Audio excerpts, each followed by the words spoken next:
pronounce Soxa for some reason after all these years. That's pretty sick, though. That's a lot of DC members, a lot of great memories.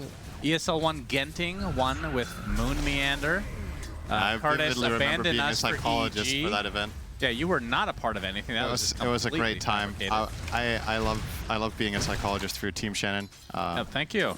Only really, you're really the only one I was helping, though. Yeah, that's true. You'd get me through really tough times. Yeah. When AUI abandoned us for EG, just stabbed me in the back, and then proceeded to immediately get kicked 1 month later by PPD. Just, I mean, for the second time, kicked by PPD. Boy. Some say karma, others say other things. Anyway, game number 1, Falcons versus Tundra. Upper bracket winner this will face Team Liquid in the upper bracket finals. We got some juicy picks. So we have what I thought was going to be the Bristleback with the goo and the Dragon Knight with the minus armor. But alas, switch up in a moment. Skeeter goes for the Frost Dragon, which makes a lot of sense because you're going up against an Alchemist and so Dazzle. Why did you think the Bristle would have the goo? Huh? Why did you think Bristleback would have Snot Rocket? Because it's cool. But it's a Mar. I know. So he's like, if I have a facet that makes me deal more damage, it's better facet. I know. Yeah. We did see this combo, though, and not this combo in the game, the one that we're talking about, the minus armor. It was pretty sick. Because Dragon Knight's abilities become physical, so it just amplifies the damage with all the goo.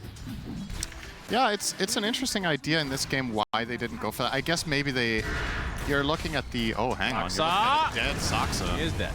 Oh, easy pick there. I guess you're looking at the big picture here of what's more important. Is it applying minus armor or is it reducing healing of Alk, right? And I think if Dragon Knight does not go Green Dragon, there's no point in going Snot Rocket here. Yep. So either you double down on it and do it together or you get neither. But yeah, I really like the combo of the game that we cast where we had the Snot Rocket plus the Green Dragon. I think it looked extremely potent. But you know, maybe you're playing into too much plus armor here, so you don't feel like you get enough value. Like the Alchemist can as a spread against armor to allies on 15. You've got the Dazzle with Weave. You're probably buying Solar Crests as well for physical damage block. Perhaps this is just a safer choice. Yeah. And Mallory having to do some crazy shenanigans in the mid lane because he's up against a Dazzle, Cinderin. Yep. That's a tough lane matchup. Oh, we've seen BZM. We've cast at least 2 games with him on this hero.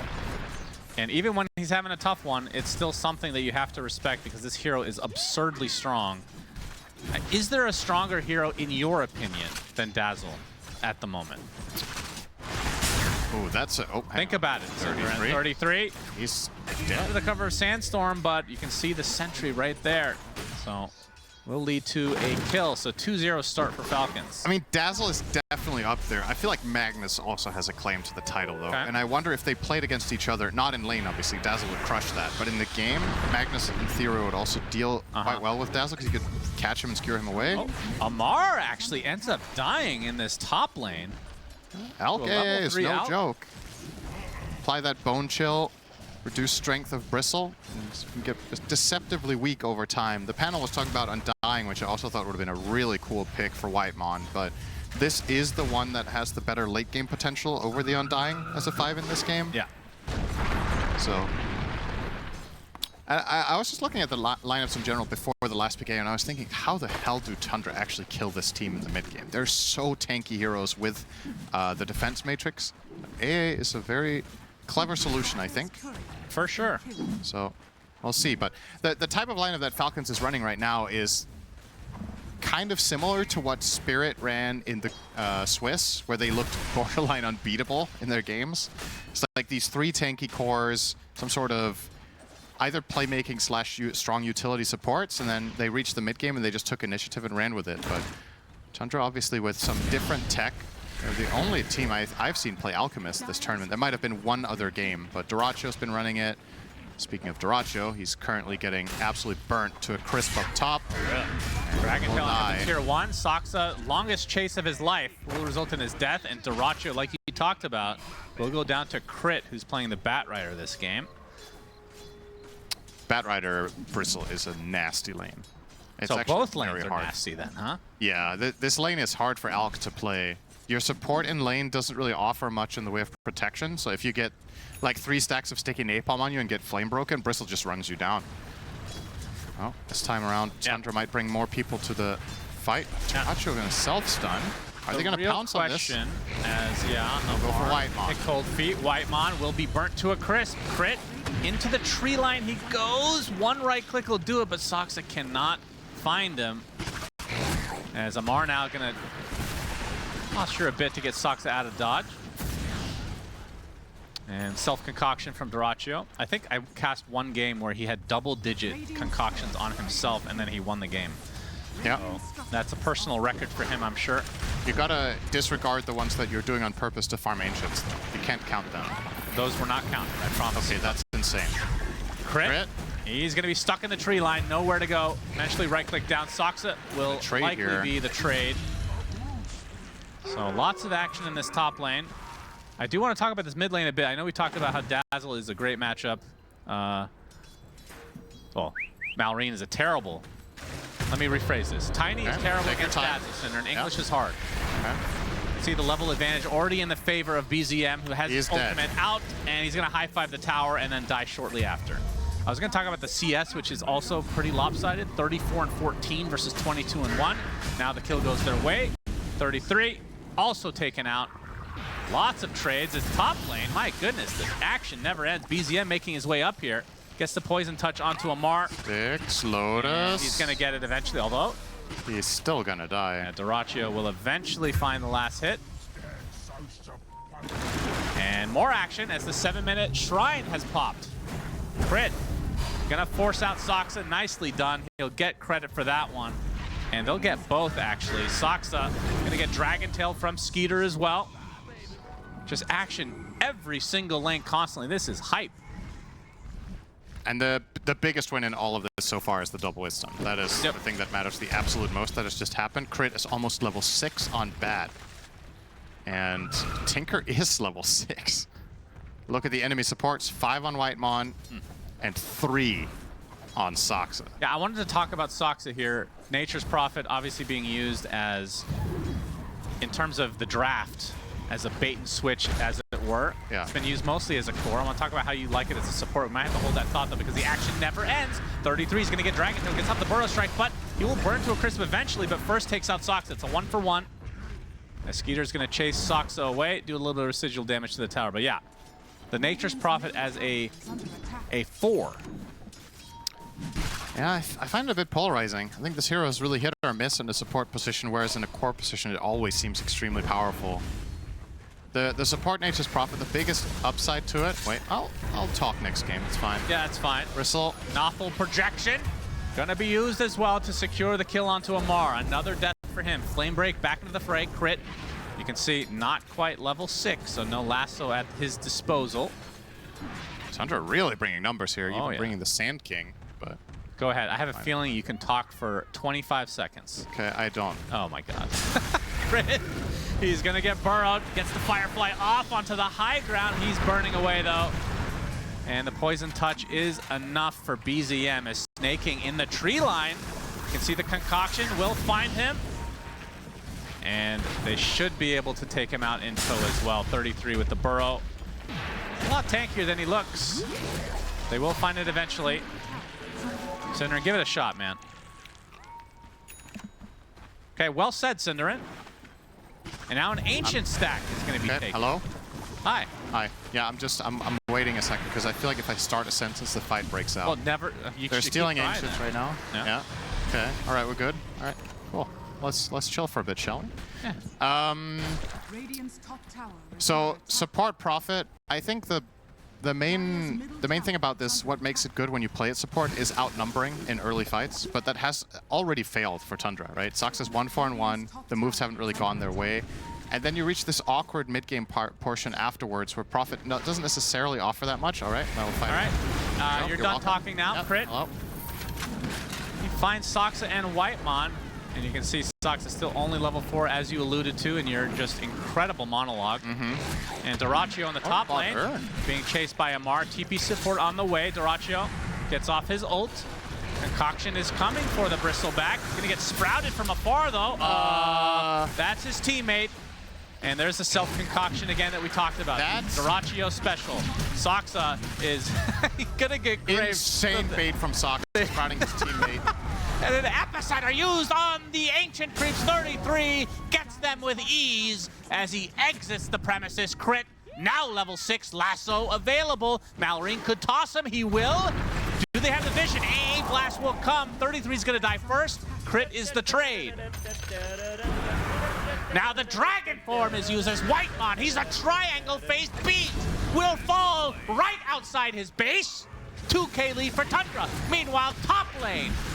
The cactus is hitting the tower. A second cactus is created. More damage to the towers. Lamar will be able to defend.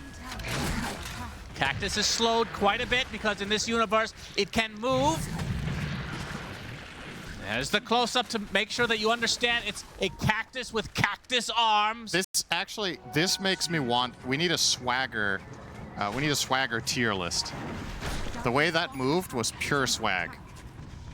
There's got to be, we need heroes and we need summons in this list. That one has to be. Avalanche toss from Malrine. Cinderin, your quota for speaking has ended.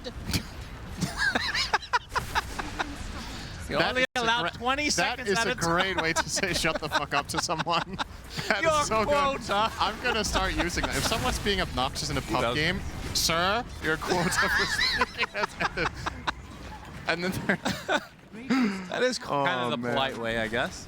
Polite? Yeah, I mean, it's better than shut the hell up. Is it not? I think Your it's quota. extremely toxic.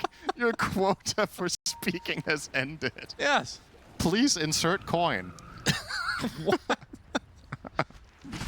A coin in this case is a cheeseburger for me, Cinder, and to get me that, I'll let you talk all night long. 2K lead for Tundra. This is with an Alchemist, though.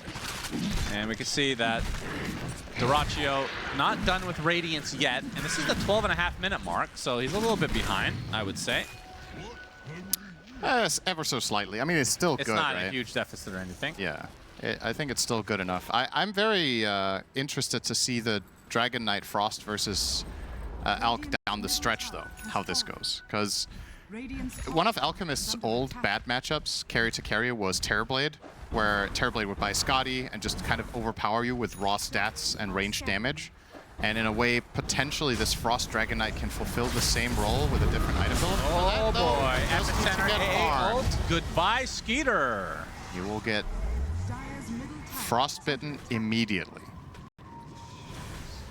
Doraccio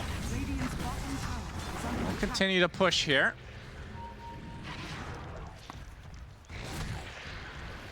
And I do want to speak briefly about Tiny Mid and how you think it currently feels. Okay, you've now spoken briefly. That's all you're going to get. That's not how you have to say the line. Your quota for speaking. That's right. And a British accent as well. It adds a little extra. Thine quota. Yes. Doraccio. I'm going to find snaking. Concoction is there. Death to Tinker. Feels like a lot of really good, successful Tundra moves back to back to back are happening right now. And Falcons, if they don't, I guess it's a good point of departure here for the like follow-up of this game is, have they got enough out of Malrine? When they're playing this mid-tiny, usually you want to do early moves, you want to take advantage of your levels, you're going for the crash landing facet, obviously, and really trying to snowball. But you chose this into Dazzle. This was your last pick. You knew what you were going to get. So, begs the question, was this the right approach to this game coming out from Falcons?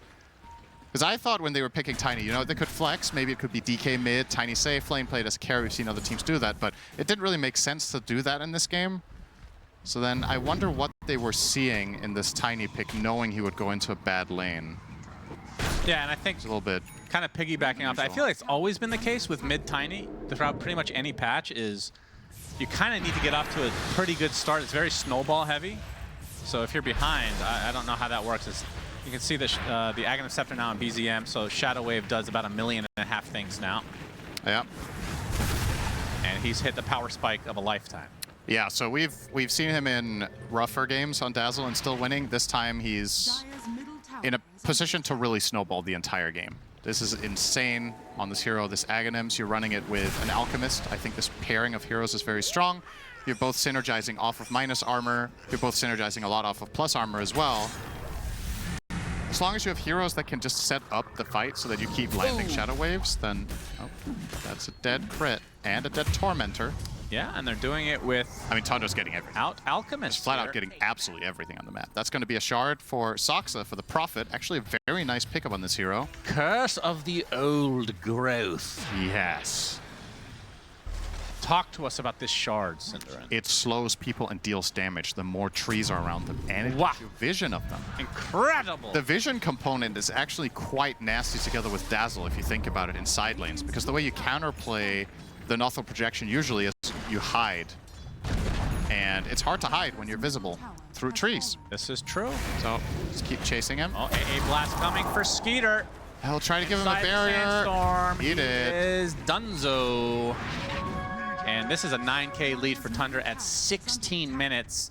This game is getting out of control really fast. Their lineup can win this game in at 25 if this keeps going. It can play stupid fast. The panel was talking about it, how there's potential for Tundra's lineup to just blow the game wide open very early.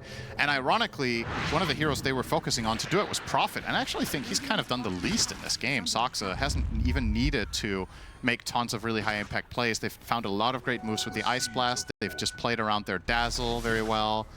You can see this probability already 70 to 30. I think is honestly maybe even a bit gracious toward Falcons. That's a great target, but do they have the follow-up? Yes, Avatos destroys BZM. Soxa will just be collateral damage. Dyrachyo still wants to fight though. They're going to be able to take out Crit to start this fight. Burrow Strike into the Sandstorm as well. Amar is going to tick away. No, he's going to get the activation of the Gale Guard, I think that was. No, but the concoction will finish him off. Isn't it too early for a Gale Guard? That would have been a really early Gale Guard. I was going to say, oh, that was Essence Ring. All right. It has the same effect, basically. That like is not even remotely true. They have. I was about to say they have nothing in common, but they do have one thing in common. They help you survive. That's literally the only thing, though. That's a lot in common. Okay. So one is a barrier, the other one is HP.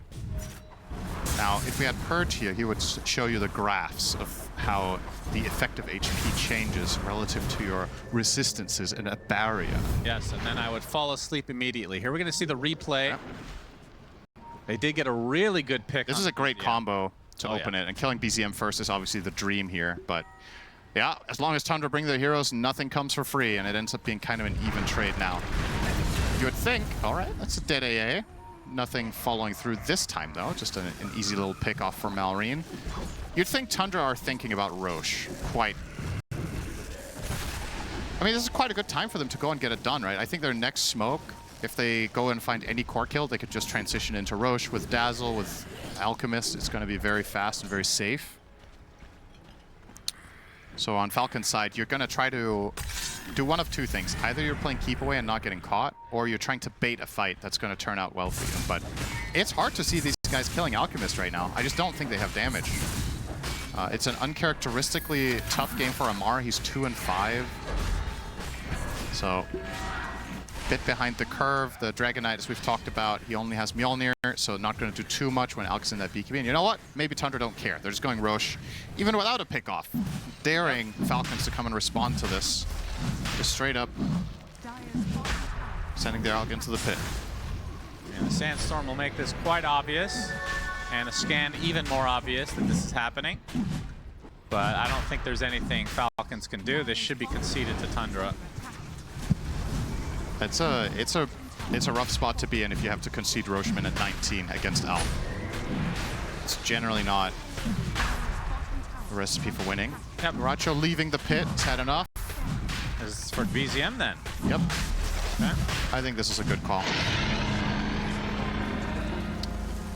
Dyrachyo is very unlikely to die right now. So putting it on the Dazzle, who's a much more juicy target for Falcons. Just listen to what you just said. I said juicy? No, listen. Repeat what you just said and tell me what... Did I say Dyrachyo's unlikely to die? Yes, that's right. Yeah, we all have our misses. All right. Usually his deaths do cause okay, I'll rephrase it. Dyrachyo wants to die to win the game, and he can't die if he has Aegis. So it's a next level play. There you go. Because Dyrachyo's deaths are good. Malrine. Let's follow the bottle. Oh, we lost it. Let's play catch the bottle. Let's play the kill observers crit. miss a kill onto crit, which we can never recover now. All right, that follow knowledge. the bottle. Everybody find the bottle. Find the bottle. Where is it? You know, there's a time when You didn't even see it hit. it's because it's way too high at that point. They've changed how things work. There used to be a day where you could follow it all the way, and the more it traveled, for some reason, the more damage it did. You would literally insta-give a hero at full HP globally. Oh wait, was there a time it was uncapped? Yeah, it was a bug though. Ah, it was definitely. right. I remember from Fails of the Week back in the day. Yeah. Used to be a good show. Yeah. Also missed the Huskar being able to just fly at people globally, uncontrollably, being baited into that. As Amar, ooh, Soxa has to be careful, will be graved. Amar has his Aghanim Scepter, so can activate Bristleback to get those cool sprays off. Providing a ton of burst damage for him. So what can Tundra get out of this Aegis next 3 minutes? What's their objectives? The outer towers, do you think they'll be able to get all of them in this time? It's never easy to do against heroes like Tinker and Bat, but at the very least the bottom one, I don't know if mid is how appealing that even is to go for to begin with. Like maybe you just keep farming and ramping up, and more so than focus on brute forcing down towers, you can look to get a team fight, and if you win that fight, you can get the tower for free.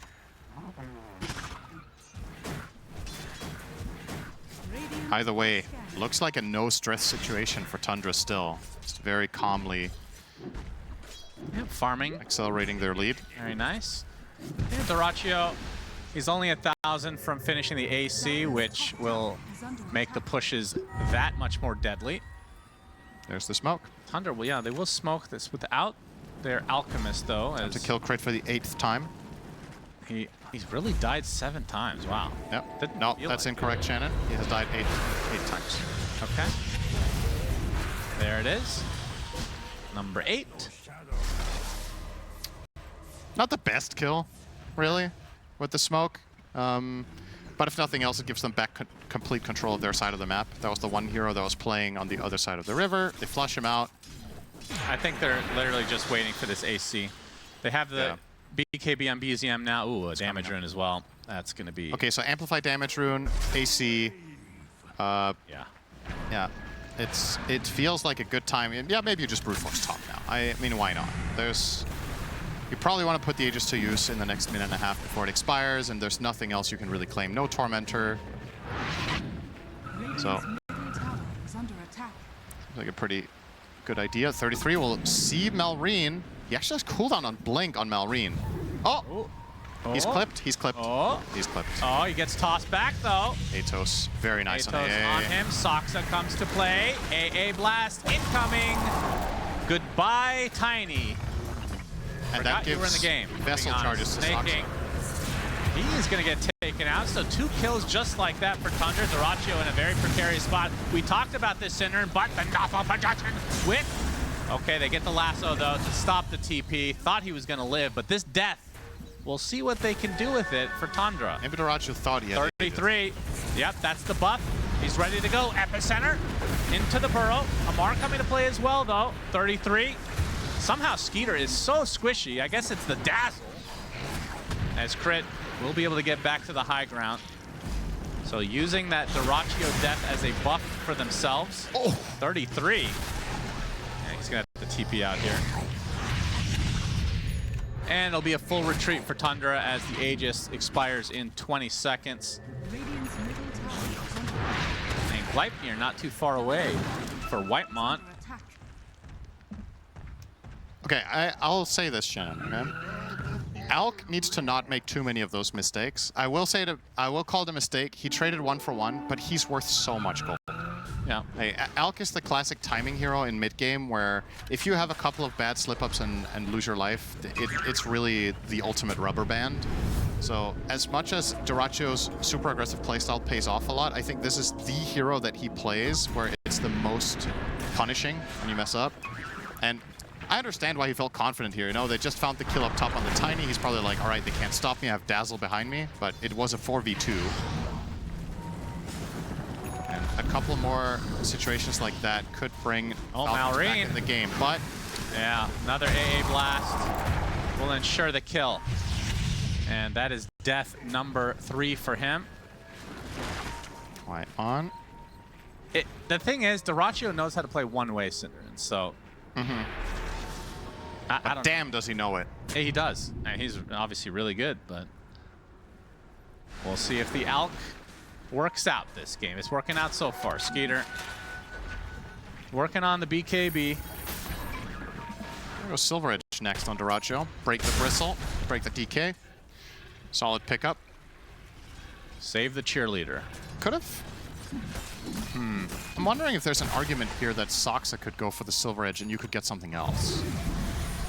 Because Alk obviously gets 6-slotted very fast, and maybe you would want something else in that slot eventually. And other heroes could buy. I'm just looking at it, but like Dazzle is not going to be the one to buy it, so it would have to be Prophet. Maybe that's not a nice shard. Yeah, the AA1 very good. Freezes enemies hit with cold feet. When you Ice Blast them. 60% of the duration is about 2 seconds stun.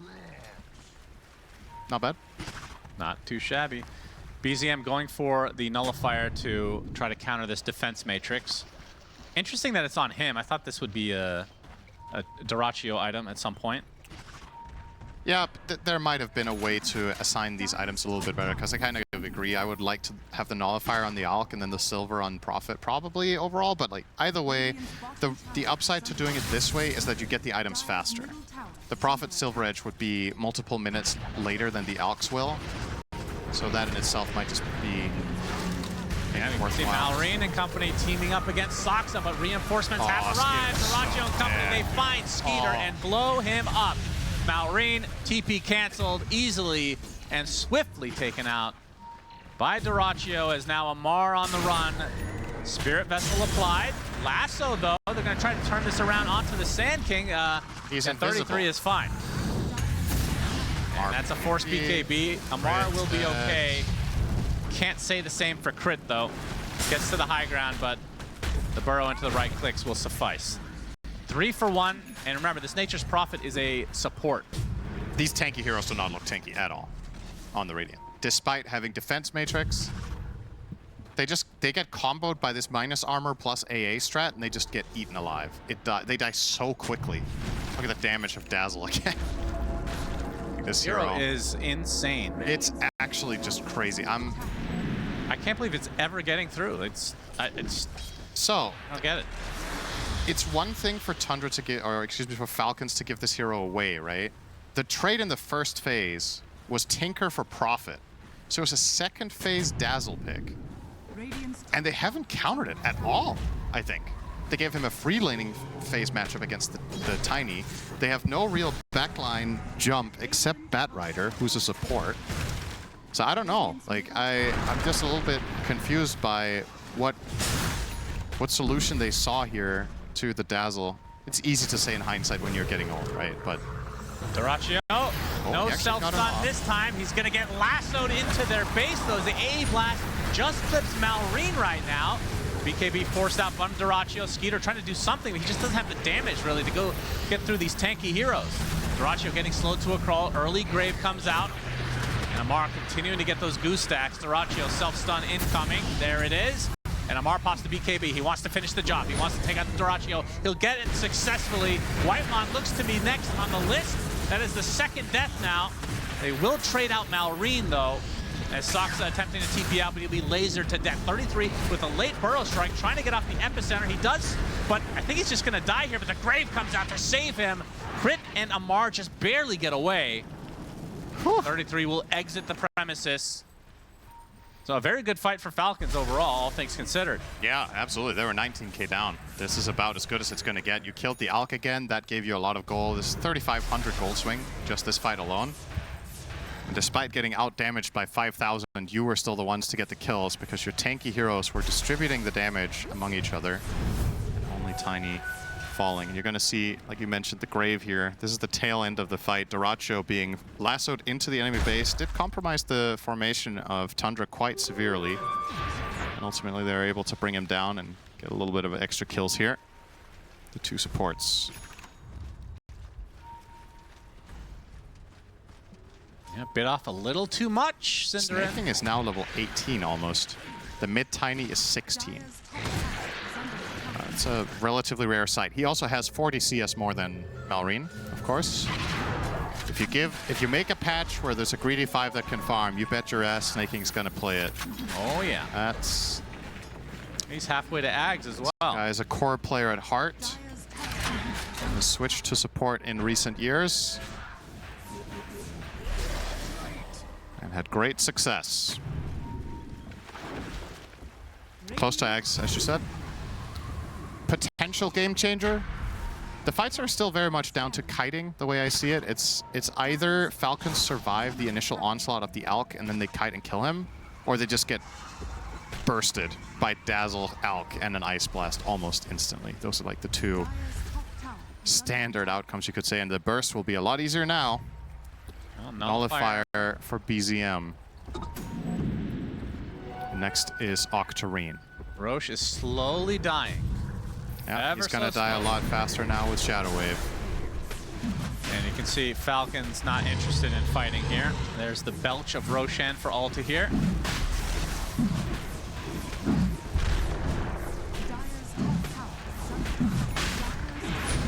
So the goodies will go the way of Tundra. That's the Roche banner in the Aegis. Yep. Aegis on Duratio this time. Is it high ground or not? Is the question. Silver Edge in hand, on the hunt. Whitemon. Okay, Gleipnir into AA Blast. Soxa is here, gets off his ult, and that is enough. Nice pickoff there for Tundra.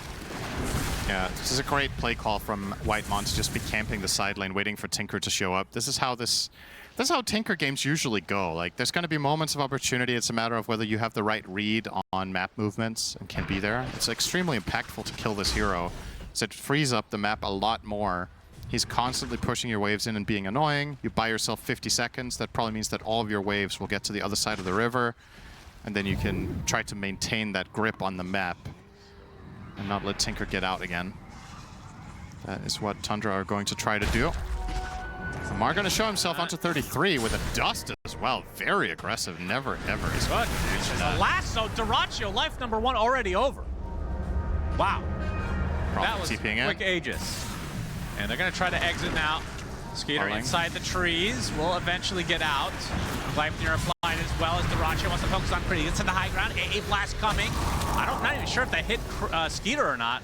Crit will eventually get chased down by Duratio, but he only lost 1 so far for Falcons, and Amar BKB TPs. So Aegis already gone. Honestly, again, Falcons, I feel like we'll be happy with this. No Batrider for 30, though. This tier 2 tower will be sacked, and I believe that's the last outer tower for Falcons.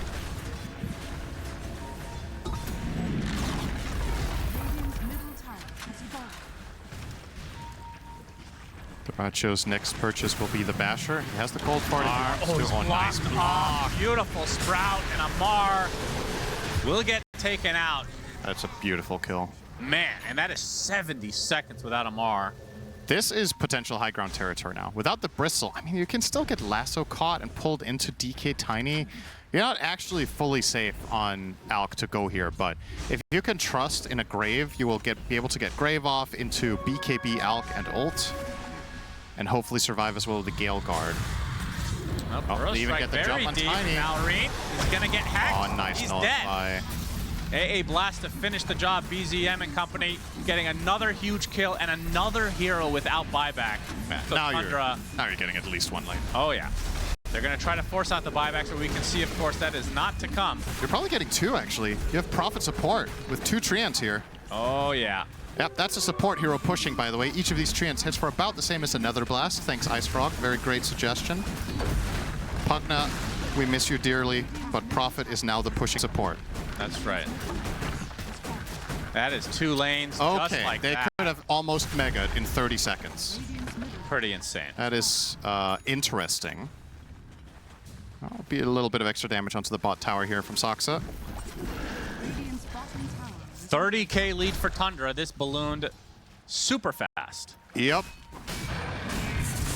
It's time for the killing blow. I feel like the DK, I mean, I know that he doesn't play, how do I put this? It's not like when you're playing a hero like this, sometimes it's more about the initiation than it is about the damage, but haven't really seen much. It's just been a blink stun this game.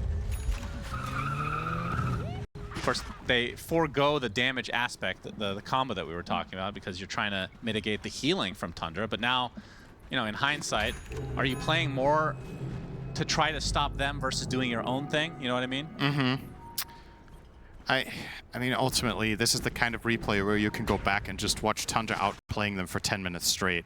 And then it doesn't even matter what hero DK would have been, I think. Like, the extent to which Tundra dominated the map was way more about good plays from Tundra. And then, obviously, that is empowered and enabled by your draft, but I don't think the carry could have changed anything. Like, you could give Skitter any hero in Dota, and I think this game doesn't go significantly different because of him. So... Well, the Falcons will get Tormy. All right. They all... Oh, God. Really good news. Wait, what was the other? Was it Tinker? The other choice? Yeah, they could have got Warp Flare. No, he's not. Is he second? No, the second lowest is Tiny. So they could have got him the tree grab, which would have probably been nice for Malrine to try to get some farm. Goodness, I cannot believe how underfarmed he is. Yeah, Malrine has about the same net worth as the enemy 5. Jeez.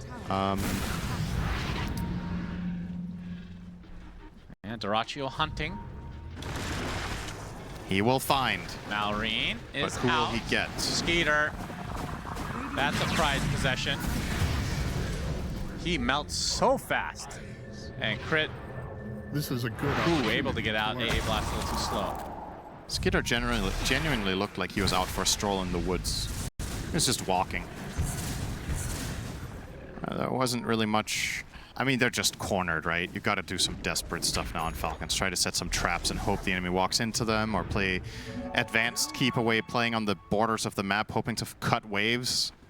Sure as hell not winning the team fights right now. But at the same time, maybe a team fight is the only way, and you just try it and you have 99% to lose it, but otherwise you just lose the game guaranteed. So...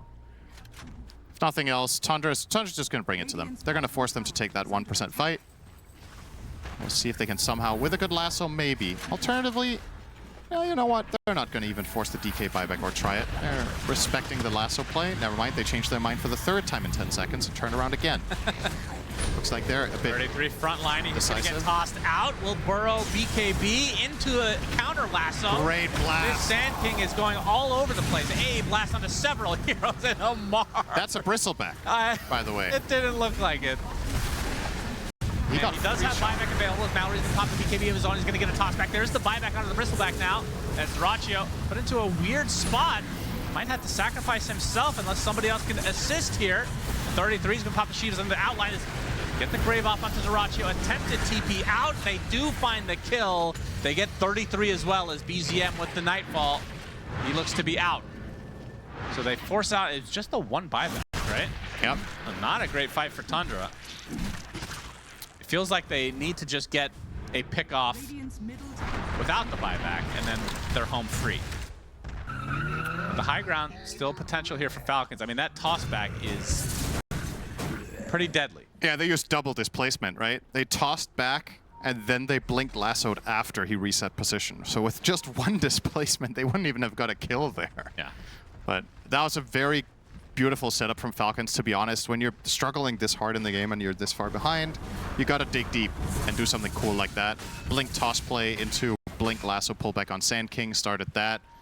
And Doraccio followed up, went in there to do all the damage he could, get the bristleback kill instantly, like we said, but buyback was there. Still, this does mean if they kill Amar again, the game is probably just flat out over. So we have a pause. Miss. Misclicked, isn't F10 the pause key, or F9? F9. What would he be trying to click there? The 0, maybe? Wait, not the 0, the question mark? Considering he's dead right now, he might be drinking and then put down his cup. And if he puts his cup behind the keyboard, which is a very dangerous thing, do not do this at home in case you spill. But Doraccio, you know, he likes to live life on the edge. Soxa. Oh boy, they can't even kill him. Snaking on the run, and there's the poison touch. Hex coming out. The death of a Tinker. Just looking at the keyboard to see what was close to F9. This is a European keyboard, and your question mark is in the weirdest spot, Cinder. He might be trying to hit backspace to undo his death. Oh, I see. Like a little time machine.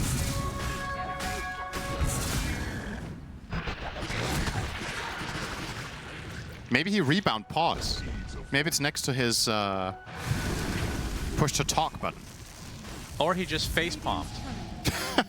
On his keyboard. Full on slammed his forehead down into the keyboard. Hey, it's happened to the best of us. And he did it 60 seconds after he died. He just needed some time to process it first. Was that a mistake? I mean, what is really going on inside Duracio's mind? He probably, after he dies, he needs some time to figure out whether it was a good Duracio death or a bad one. Important to reflect is we're going to see the burrow into a blast. It will miss, but not hit, but Nahu projection. 60 seconds of no crit. This thing is hilarious, man. I know everybody is hating on it in terms of it being too strong, which it is. Ability is masterfully created, though. The Nothing projection? Conceptually, I hope they do not change it, because Dazzle has been struggling with an identity crisis in there. They have renamed and redesigned all of his spells, essentially, especially his ult, over and over and over. Yeah. This is the best one they've had. I know it's too strong right now. Hey, you know what's crazy about that? They had it right all along 10 years ago when we had Weave. No. It was creme de la creme of Dota 2 spells. Weave, Shannon, always loved that spell. Flying vision, you get control of the area, you prepare your team for a fight. You're like priming, it's like, you know, you're investing into the future of the, you like have to envision if the fight breaks out in 10 seconds or 15. Oh, glorious spell design. Absolutely loved that, so they removed it. Well, it's there you go. Kind of part of his innate. It doesn't work remotely the same way. It just has the same name. Yeah, they're literally keeping the name in there just to piss me off. They could have renamed it then. Hey, if that's the case, Valve, if you're listening and you did that just to piss Cinder off, kudos. Yeah. Thank you. Really appreciate it. Yeah, that's great. As Aegis and Goodies go the way of Tundra. Goodies. As they have gotten back to that 30K net worth lead. And it really does feel like this is an inevitable conclusion to a game one, but they do have the toss back into Lasso, into Fountain, Cinderin. There's no Magnus, so it's not going to be as easy. Do they have 4 staffs? How many do they have? They have 1. 2 with the Hurricane Pike. You can get somebody in Fountain. Then what? Then you hope they don't have buyback, because you can't do it twice. Then Soxa on the position for Nature's Prophet kills your building. Yeah, Soxa is almost 25. Is he actually? Oh my god. I mean, honestly, if you want the ultimate failsafe for Tundra right now, you just get Prophet to 25, right? Yeah. Soxa is also, by the way, 3rd in net worth in the game. The top 4 belong to Tundra. They have for a very long time. Thank God for that Maelstrom. Yeah, that's right. That's what got him there. He can just keep farming the entire map as his team controls wherever they want. You know, I've noticed something with Soxa in so far this tournament. Snaking. Regardless of the hero he's playing, he's been dying a lot early game. Like more than I ever remember. That's true, actually. He's playing more like a position 5 in some ways, which is... It would be new. Drawing a lot of attention to himself, that's correct. A lot more aggressive. Like Snaking is playing essentially, like for the other side at least, like he's supposed to be the 5, but he's kind of the 4. You know? And we're not getting to see the playmaking. And Whitemon's just a god, so he's not assigned a number. Of course. There's an awful projection. Banner. They just need some space to kill these buildings. Duraccio starts to pound away. Laser applied. That's the Aghanim Scepter version. So the Shrink Ray, as the range racks is taken with ease. Still Aegis with 2.5. Still have Banner for a minute and a half. Someone's got to go and kill this. Not the most powerful yet. Cinderman, as there's the burrow into the AA blast onto Malrine. Concoction's coming for him as well. He is going to tick away Gonna get the defense matrix applied to his Dyrachyo, taking a lot of damage from the close spray from Amar. Skeeter trying to finish the job with the breathe fire, but he's gonna get burrow strucken. As Dyrachyo will be saved by BZM. Skeeter and the BKB trying to focus on 33 now, but he gets the Ghost Scepter to avoid all of these right clicks as another Nothor projection is used by the Dazzle. And that is a lot of damage on Skeeter. See you later. And Tundra now probably enough space to get the final barracks of this game as a blast right on Crit's face. As the fortification comes out now to delay the inevitable, surely 33 will eat the cheese. Full HP for you, good sir. Abyssal Blade from Dyrachyo onto Amar. That's a lot of damage, though. He is applying. He's going to get tossed back into the fountain. His buildings are dead. Mega creeps for Tundra. No GGs yet for Falcons. Maybe they don't think it's a good game. That's true. It was not for them. I say GG, but I mean BG. Indeed. Dyrachyo taking a good amount of damage. He's going to get graved as another Nothor projection comes out. Snake. A blast on this Snake King. He's not living through this He's one. probably the most annoying hero to take out, and they will do so. He's going to buy back instantly. There's the toss back into the fountain. The ultimate strategy onto the position for Saksa will die. Has buyback, though. Of course, they can globally TP anytime he wants. Meanwhile, Dyrachyo. They get the break. He is going to die for the first time here, I think, question mark. No. BZM Exclamation will mark. continue to save over and over and over again. You must ban this Dazzle. You must in the future. What were you thinking? Only one tier 4 remains. You can see Amar dead for almost 2 full minutes here. No buyback. Tundra will reset.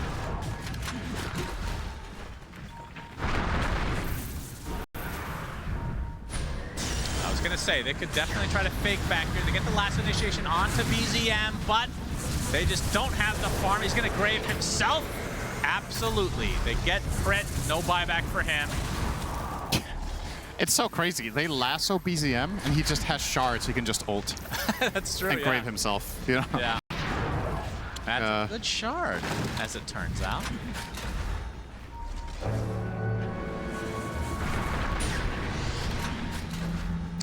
Tundra's still sticking around. Saksa has that buyback if he wants.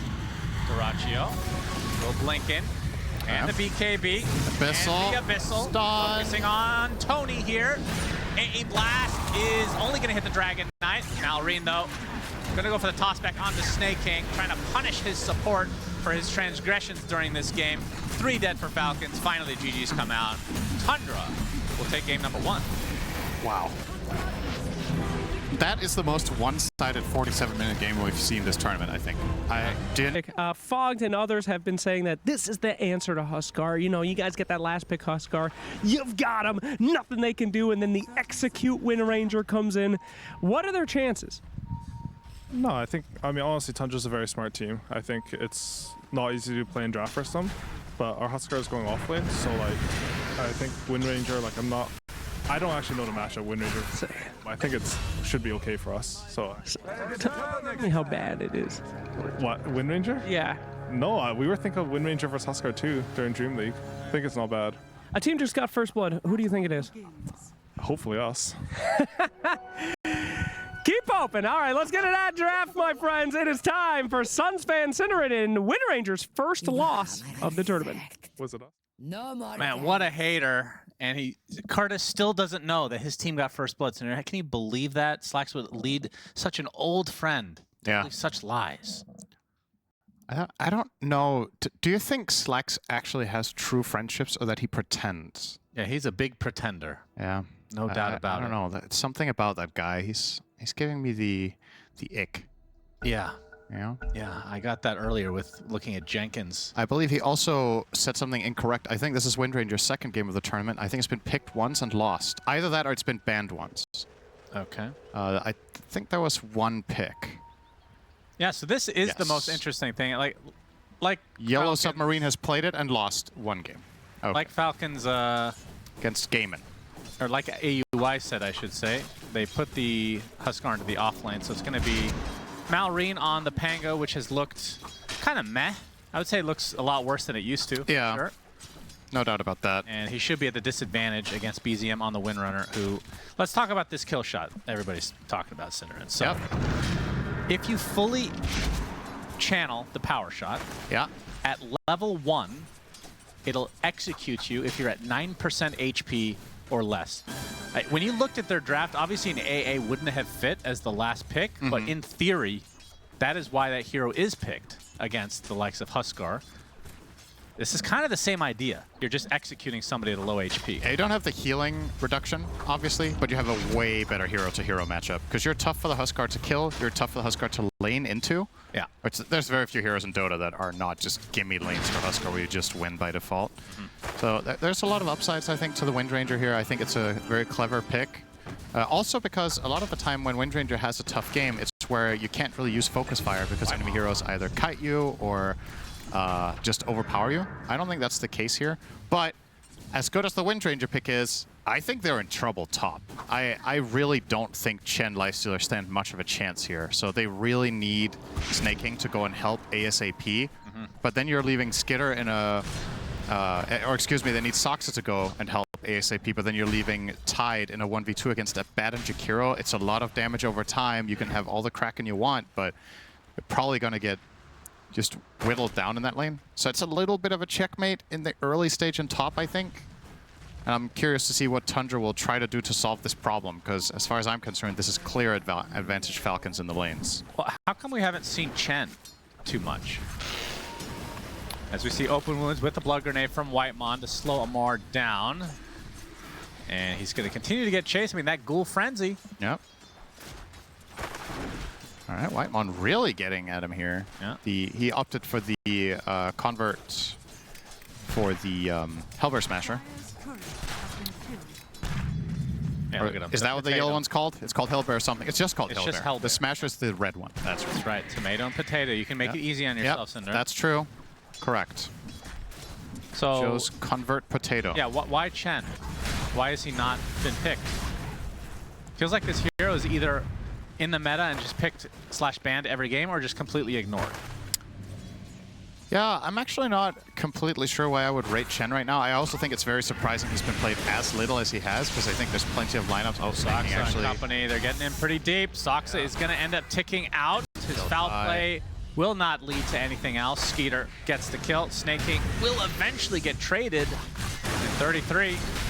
Is this a battle for the ages, Cinderin? It's a battle for the ages that 33 is going to lose very fast if he doesn't GTFO right now. So he's GTFOing BT dubs. I think he might be DEAD, Shannon. He is. Yep. Well done. Yeah, that does not inspire a lot of additional confidence in this early game from Tundra, you got to say. I think BZM has got his work cut out for him in this one. But we'll see. Give them a little bit of time, see if they can stabilize their lanes. On the side of Falcons, obviously, they should be super happy with this. Offlane Huskar, it's doing great. Their bottom lane is doing very well as well. Easily top 2 net worth are the Huskar and the Abaddon. Now, as prophesized, Soxa already will be heading top to try to help out. But the wave position, not great. And I think they even saw Soxa there on the left side. I think he just barely went into Huskar's vision, so they should know this is happening. Unplayable for Lifestealer. And now he's going to have to go back. I mean, this lane is terrible. It's just absolutely terrible. Now, about Chen. Chen plus Lifestealer isn't necessarily the most obvious lane. Chen really likes playing with strong carries so you can bully the lane and win it together. Lifestealer into a lot of matchups will do that, but not into this one. So that was probably not what Tundra had planned or were thinking about. I flat out just think they kind of got them with the Huskar. I don't think they were expecting offlane Huskar, but if you play against Falcons, you got to remember that hero, because they will play it in ways that no other team will. 33 taking an absolute beating again. Has the healing salve. He'll have to use it. Early 2K lead for Falcons. Now, of course, things can change drastically. I mean, we haven't gotten to see Windrunner, really, in this tournament like we talked about, but obviously they're not laning against each other, but this is still theoretically extremely good against the Huskar. Yeah. Power shot, not the easiest spell to hit, though. You need to have some sort of reliable setup, or... Yeah, they have plenty of that. I mean, you can also just do a mini one, right? It doesn't... How channeled does it need to be to execute? It's minimum 5%. So even if you just insta-shoot it, if Huskar is under 5%, he will get killed immediately. Yeah, if he's in the middle of toggling armlet. For example. For sure. Soxa gonna get killed off again. This is, honestly, this looks really grim. I'm not gonna lie to you. Because it's one thing to be behind in the laning stage. They don't have good comeback heroes. Like, this is a Chen 5, it's a Shaman 4. These heroes want to play the lanes from ahead. They want to set the tempo of the game. And you're forced out again on 33. He'll live, but it still feels real bad to TP back there. Windranger had to run back to base at minute 6. Soxa at least takes the rune away from Malrine here, so that's a little bit of something going Tundra's way. But yeah, Falcons should be feeling very, very good about things right now. Now, they might catch Malrine here, looking for the Shackle. Try for it. There's the focus fire into the Hex. Shackle, they don't have Shackle damage Shackle. yet. Nice. Boom. All right, double Shackle for the win. Meanwhile, Whitemon will go down to Omar, who's absolutely dominating right now, in terms of kills at least. Yeah, he's level 5.5. Duracio's almost level 4. Now he gets 4. So a level and a half behind the enemy offlaner minute 6:30 is concerning. And this is when BZM makes his rotation. Yeah. Never mind. He went back. He's just doing a circle around the pit just to make sure that, well, actually, I have no idea how to make that into a joke, so we're just going to move on to 33, who has level 4. He's jungling. He'll take the wisdom at least to get 5 here. Yeah. So he can do this double stack. Yeah, these are tough times to be a Tide Hunter. This hero, when it loses lane horribly, recovery can be real steep. Right, crit coming in from the side along with Snake King, trying to set something up on BZM. They absolutely need the silence. Shield Crash to slow him down, and Ice Path does hit on the end, into the dead shot, into the calling, into Beautiful. the ult from Malrine. He even managed to hit the Ice Path as he used Wind Run. It wouldn't have mattered in that instance, but just like very clutch regardless. To just delay the impact of that. And this is definitely a game where I know that he's behind, but I think even if he wasn't, Durachia would still be going for an armlet build. I don't think Radiance is particularly good against this lineup.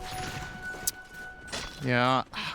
Can you bypass Corrosion? Is it just a must buy now? Like the fact that he's still buying that on Lifestealer after getting crushed in lane, you're losing out on the entire, you know, pressure part of the item. He had armlet, excuse me, he had armlet queued up originally, so he actually changed his mind into this. I guess they feel like they need more healing reduction against the Huskar, perhaps? Yeah, possibly. But well, there's just buy an Orb of Frost then. An attempt down here on Skeeter. I don't think that's going to turn into anything. He's got level 6. As you can see the dual breath come out onto both Soxa and 33 as Skeeter will continue the pressure. Soxa gets the shackle. Oh, okay, we didn't talk about later. that. So Power Shot will go through. Well, he didn't have his ult anyway, but technically that should work against him. That might have been an overkill anyway, yeah. And they're going to turn this around on a Snake King as well. Missed Power Shot, just got to practice it. You know, it's a bow and arrow. It does take a lot of dexterity. It's better to get out the misses when you don't need it. Doesn't matter, yeah. How much HP, you can do some math here, Cinder. How much HP would Skeeter need to get for his borrowed time not to go off, but the Power Shot still be enough to kill? So a full Power Shot is 470. And then I don't know how it works with first. Yeah. So I don't know how it works with server ticks, right? Because if it's 2 separate ticks that does the base damage of Power Shot and then the killing threshold thing, then technically your ult could go off in between, right? Yeah. Soxa. He's going to get cleaned up easily here. Yeah, that is a very interesting interaction, actually. But I think, give or take, most tanky heroes right now in the game, like let's say Huskar, he has 1169 health. I think you one-shot him from about 35%. He has magic resist, so he is the exception where you need a bit more, like maybe 20-25% max health, he will die. But yeah, it is a theoretically really interesting idea. But yeah, that's a double whammy. 2 heroes that can be executed. It's like having an axe without having to actually pick axe. Kind of cool. Which is a really big benefit because then you don't have to pick axe. Exactly. Exactly. Unless there was a dazzle, the true counter. Yeah. Not really. Misconception, Cinder. Common misconception. Skeeter level 7 will be going for the Radiance, so very typical build right now. And Vlad's is still on the menu for 33. Pretty decently far away, though. His crit's going to take some right click from Doraccio, who is actually going Radiance now. He's going to get jumped and killed off. That is very easy kill. Very cool. Meanwhile, kill, 33, actually. Rolling Thunder will be used. 4K lead for Falcons. Some pressure on their tier 1. Tundra expecting a potential TP here. Snaking comes from the tier 2. We'll place the macro fire. We'll kill off one of Whitemon's creeps. But there's the focus fire. And should be a tower kill. Although TP coming in, no deny. Skeeter a little late. No, that's just a nonsensical TP. If he wants to TP and defend that tower, that's fine, but you gotta show up earlier than that. Well, maybe he wants to push, Cinder. You ever think about that? No, I didn't. You're right. That's probably what he wanted. Nonsensical, Skeeter. Yeah. It was nonsensical from a defensive angle, but not from the offensive one. So, fair enough. They'll get the trade straight back. I'm so sorry, Skeeter. I take it back. Good. Doraccio, like you said, going to be working on Radiance. The problem with this is, yes, this item will still be good when you get it, but playing against this level of tempo that Falcons are putting right now, you're a little bit at risk of just having lost too much of the map when you even get there. Maybe rushing an armlet here to be able to somewhat stand your ground by time, by space in the fight for your other heroes could be beneficial. You're also going to have a little bit of extra healing from Hand of God. But has his eyes fully set on the Radiance. He is committing for it.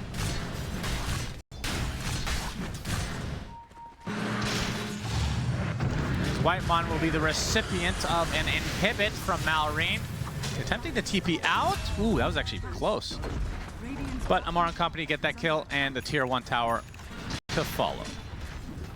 When you say Amar and company, you mean that was the one hero in the top half of the map not involved in the kill, right? I mean, I'm grouping them up as, you know, they're part of a team. They're in the same general area. Okay.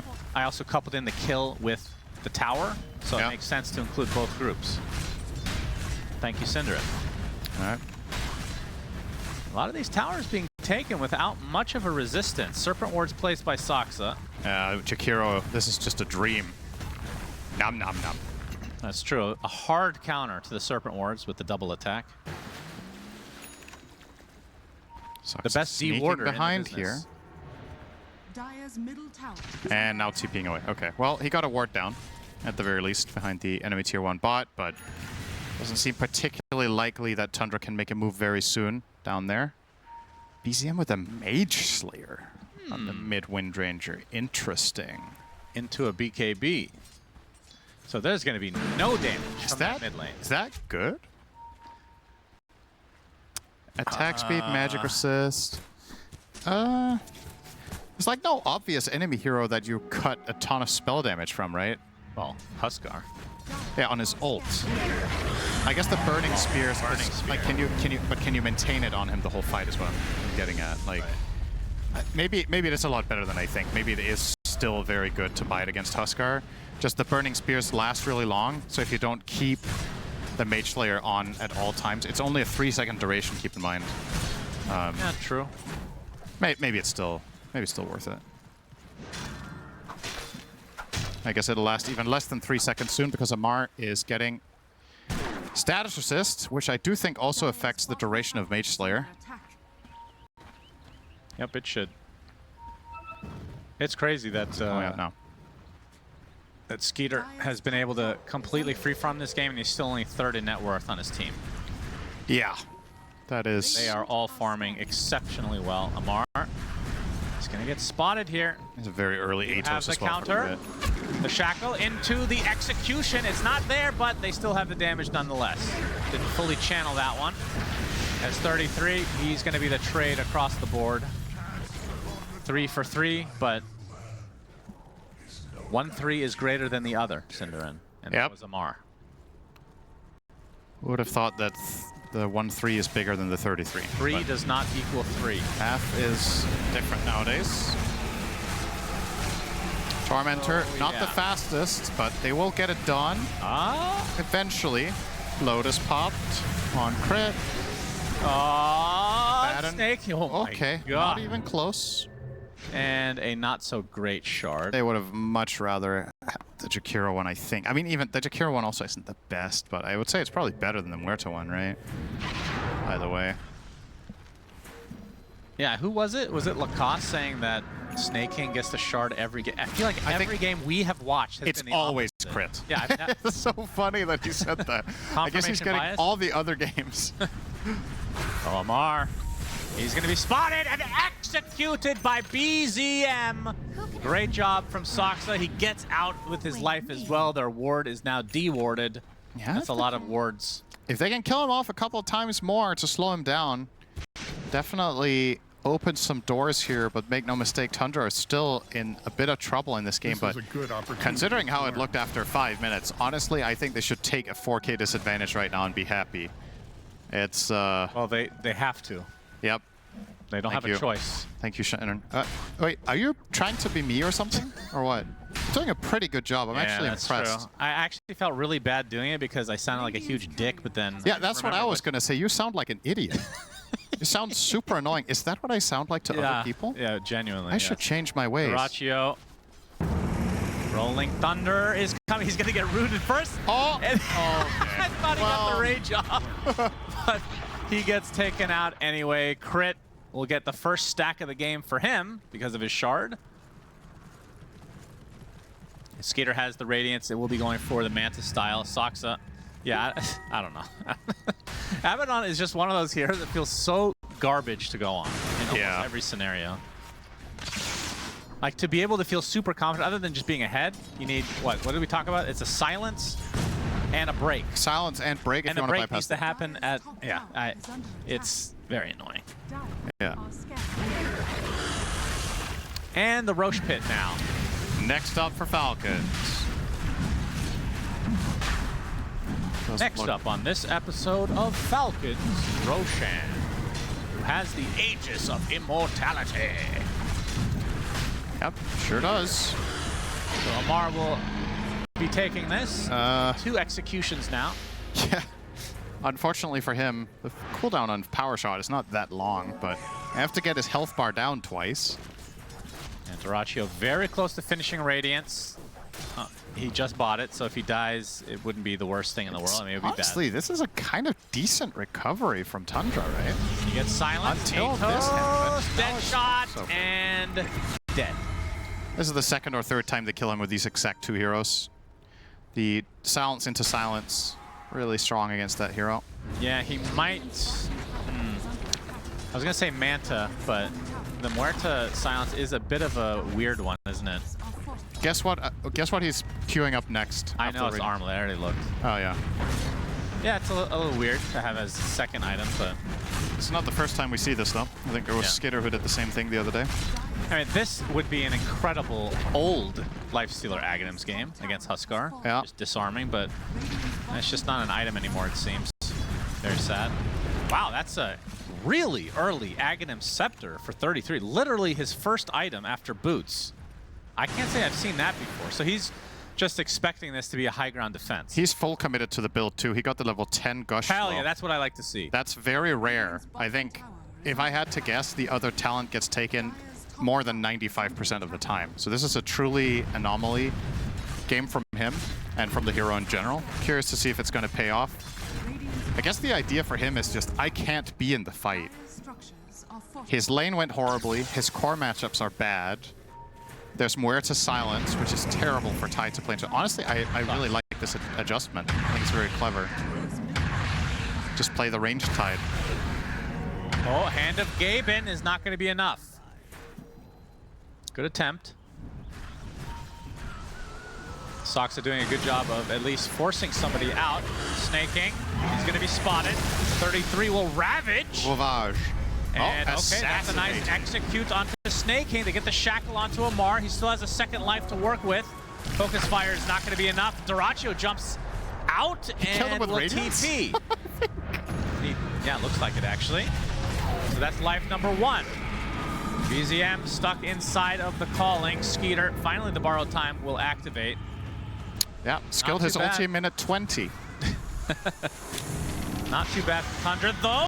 Looking for the that potential was very execute. close.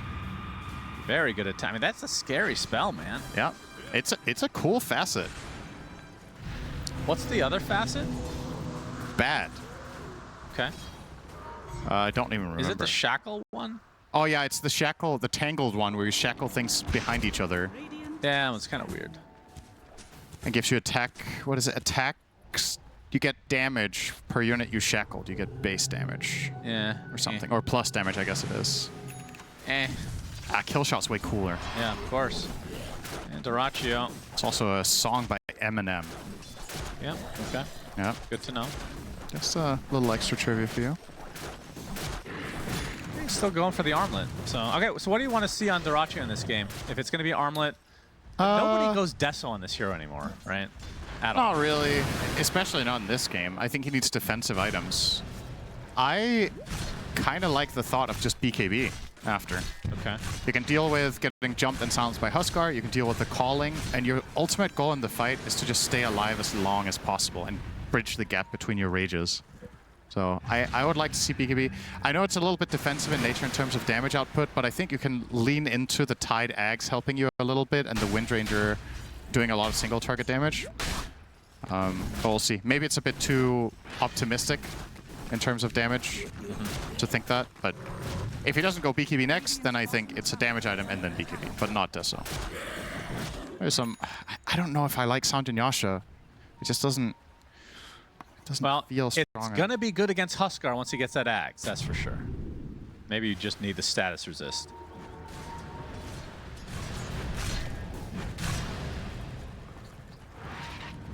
Yep, Skeeter almost done with his Manta style. Soxa doing Soxa things. Which is dying more than he used to? He's playing a lot like the fives, right? I see. Oh, see you later, Snake. Yep, he's going back to base. Yep, see you later in your base. Okay, we have the life break onto the Tide. 33 just getting bounced around like a ping pong ball. See you later, 33. Oh, Soxa. Oh, well, he almost showed there, but just barely will avoid being in vision range of a Batten. Skipping past the Lotuses, but can't say no to a little flower snack, can you? Well, he actually can. Taking the Watcher here. Yeah, he's just cutting waves. That's all he can do at this point. It's going to cost him his life once in a while times in this game, but he has Dagger ready here. This is a man on a mission, and he's still dying. He got it though. He got what he came for. He got the wave. Unfortunately, he was really close to Ghost Scepter, but he's going to lose 100 gold. Gracious me, oh my. Kill your serpents. Kill them. He's not microing serpents while dead. That's unfortunate. Oh, now he is. Okay, he denied 1. 2. That's a good. Can you deny yourself? Is the question. That would be a great feature. All right, so there's the armlet, and it's going to be Manta, which I did bring up. Yeah, I mean, that's also okay.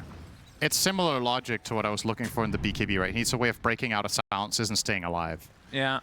The downside is this isn't necessarily a full-on protection against the calling, so you still have to be a little bit careful, but the good news with Manta is you get a better ability to cut waves, which seems to be Tundra's mindset right now, is we don't want to fight you. We just want to keep killing creeps forever. Delay, delay, delay. Yep. It's the name of the game. Straight up delay tactics all across the board. Amazing what you found, BZM is closing in on an Aghanims now that he has his Chrysalis plus BKB. Okay. I wonder mathematically how good the Revenant's Brooch is on this hero. Because you get the attack damage penalty. Focus fire. BZM. BKB maybe? No. No. Big kill for Falcons. Double damage. Yeah, he was the biggest kill streak in the game, I think. He was on a 4 streak here. He'll be taken out. Tormy time soon. Yep. Skater will be going for the Blink Dagger, so we'll be able to use that during his ult at any time to get away or chase. It's actually kind of funny to look at the net worth distribution here and see it's kind of close-ish across the board with the exception of Tide. So Lifestealer managed to recover very well from a bad laning stage, but 33 has never come back. Radiant's middle tower is under I attack. am interested in his item choice after the quick buy he has right now, which is Dagger and Ghost Scepter. Guys, you have no idea when you killed this, do you? All right. There we go. Goes to snaking. All right. Do you think the pro players would be better at timing the Tormentor if we never got the Roche clock? Because I think it's a skill that they stopped paying attention to as much because you can always see when you killed Roche in the UI. And then after this Tormentor thing became a thing, I think they're just less sensitive to it. I mean, that's just human nature. Yeah, that's what I mean. Yeah, absolutely. Snake, gonna get ward trapped by Soxa. Himself, it looks like, as well as BZM on the way over. Gonna get the sacrifice. I said sacrifice, the execution. The sacrifice. Skater in the meantime, he's spotted. Uh-oh, dead shot back in onto the Lifestealer. Wants to continue to chase, apparently. He's gonna go on top of Crit. He's gonna pop that ult. Gush will hit 2. Very long range. As Amar's gonna focus right now into Whitemon. He gets the hand of Gaimin off, but Malorine with the Rolling Thunder will be there to help assist in the kill. Blink Dagger as 33 is infested at the moment. Very tanky target. Dyrachio's gonna jump out, pops the Rage, getting kited. 1 TP out. 33 not gonna find the target as Amar jumps in, gets off the BKB, the Infernal Fire as well, but Focus Fire is doing a lot to him, and he's gonna end up dropping. He was not careful. Nice armlet toggle, Gush to follow. BZM needs to get this execution off. A beautiful shackle onto 2, and the Ravage to follow. Beautifully done overall from Tundra as they find 2 more kills. Dyrachio staying alive. Staying alive, staying alive. Does the power shot not kill through BKB? Ooh, that's a good question. Because it looked like BZM had an eternity to try, at least, to kill the Huskar. I don't see why it would not. That's what I'm thinking, but Amar was floating on 10% forever there. I thought a power shot would actually just kill him off instantly. Yeah. But BZM kept running him down, so maybe it doesn't pierce? I mean, Not it's pierce. BKB, the way it works now, it doesn't make sense that it would. Exactly, that's what I'm thinking. So, all right, I think that could have gone even better for Tundra, but that was still a great result. Oh yeah. The kills they found there, they finally get Dyrachio involved and get some value out of his hero here after a tough start. Radiant's top tower is under attack. Roche apparently about to spawn. The observers are very good at reading the clock that's in the pit. Yeah, let's see what Tundra can do with this now. So we saw the blink already online for 33. I mean, that's felt like what they were kind of waiting for. I mean, there's no way you're going to sit high ground, play defensive with a blink in all likelihood. But it worked out as, wow, okay. Dyrachio's actually going for Aghanim's Scepter. I don't mind it. The thing that I brought up here, they did buff it. I mean, they got rid of the disarm, which is a huge nerf, obviously. But they buffed it in the fact that you get more attacks off during that. Oh, he's in trouble. He might not be able to use anything here. Getting silenced, getting stunned. He can't go anywhere. Dyrachio's dead. That is like the perfect corner of the map for the calling. Oh, yeah. It's like just caught in that little half circle there. Not much you can do. But yeah, the Aghanim Scepter able to, it increases the cast range to not be ass. Yeah. Better way to put it. And the cooldown, you can use it quite often, as the Gush is gonna cause Falcons to actually leave the pit entirely, despite not having a Lifestealer on the side of Tundra. Soxa looks like he's gonna get found out. Pops the Ghost Scepter, but will be dying eventually. He does have buyback if they really want to force this. Yeah, the Ravage is online. 15 seconds for Dyrachio. Here comes the Gush. This is pretty annoying for Falcons. I'll get it eventually. Yeah, looks like it. One more Gush for the road. Unless kill shot. Ooh! Good attempt. That was Amar will not claim the far Aegis. off. 33 getting chased by Malorine now. Another Gush to come. He's going to get... yeah, he's absolutely no mana here. Blink continuing to get put on cooldown, and they will find the big juicy watermelon, split them open, and have a snack. Now officially reached Chen higher net worth than Tide. Wow. Which is Wow. No different from every Tinker game ever this patch. The 5 will take over. Just that Chen doesn't generally farm as fast, but it's not necessarily a red flag that your support is higher net worth than your offlaner. Not always bad. Yeah, BZM infested. They're going to find one target. That is the Jakiro inside of the... Oh, he's actually so tanky. They finally get it. Daracho's actually stuck in here now. Uh-oh. Finally gets put on the outside, but he's going to get life broken and destroyed. That is not what you want to see if you're a Tundra fan. BZM, Knight falls away successfully. I gotta say, so far this Manta, there's been 1 or 2 situations that he died where he would have lived with a BKB. So I can't say that it has paid off, but I don't mind the logic behind it. But it did come with the caveat that if you do get caught by the silence of the Muerta, especially after your rage is over, you're just food. So you can't realistically use this Manta to bridge the gap to your next rage. He's paying a bit of the price, but he wanted this for the split push. This is obviously going to come into play the majority of the time. These specific fights would have loved a BKB. High ground, excuse me, high ground defense here for Tundra. The Gush Good shackle. Continuing to be spammed out. They're just buying time while they split push with Chen. Yeah, this is like very old school gaming here. Yeah. Well, not that old school, I guess. Whitemon, he's found out by Malrine. Has Rolling Thunder up now. What's that? TP his creeps just for a different formation. Oh, so nice he could cyclone himself up. Okay. Very nice. Amara's here. Goodbye, Chen. Goodbye, creeps. We'll miss Goodbye, you. my lover. Goodbye, trees. Goodbye, my friend. Centaur. Oh, no. You have been the one. He was resigned to his... He didn't even try running. Nice. Opening on the BZM. He's going to pop the BKB and turn this round into crit. He actually executes him through his ult. And the BKB will be enough to Nightfall away. Nicely heads-up play there from BZM to turn that gank into a kill for himself. That's actually really important for their ability to keep defending the base now. You're playing into a Huskar Aegis with 2 minutes on it. Falcons really want to use this and go high, but now that their Muerta died, this makes Lifestealer a lot stronger in a possible base defense, and they're just not going to try now. They even under a ward. Snaking will get gushed, and nice long-range ward trap. Is he just going to die? He can easily eat his way out. Yeah, that's true. It is Jakiro after all. Amar going to force out the rage from Daracho, who's now going to have to rethink his priorities here. Has his Infest available. Amar, obviously with that Aegis, going to dissuade a lot of action towards him.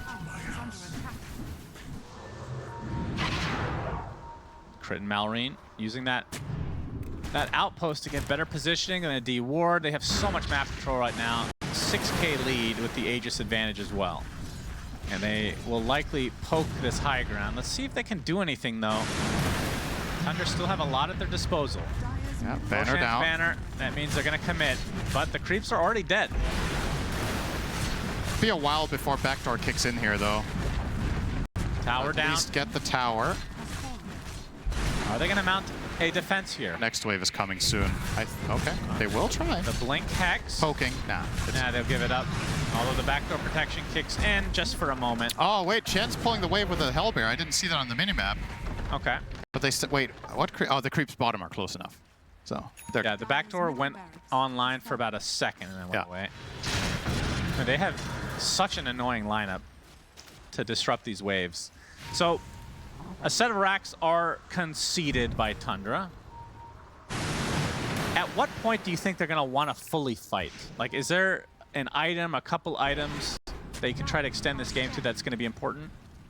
Or just waiting out the Aegis, perhaps? I think waiting out the Aegis and getting Lifestealer Ags is already a big help. And we haven't talked too much about BZM in the last few minutes, but he's getting to critical mass, by the way. This Windranger can kill Huskar really easily.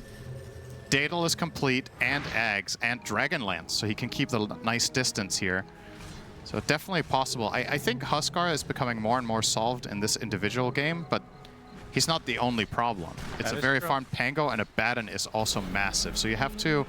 I think the nature of fights that Tundra will be looking to take is just flat-out kiting and letting BZM kill heroes one by one with focus fire as much as possible.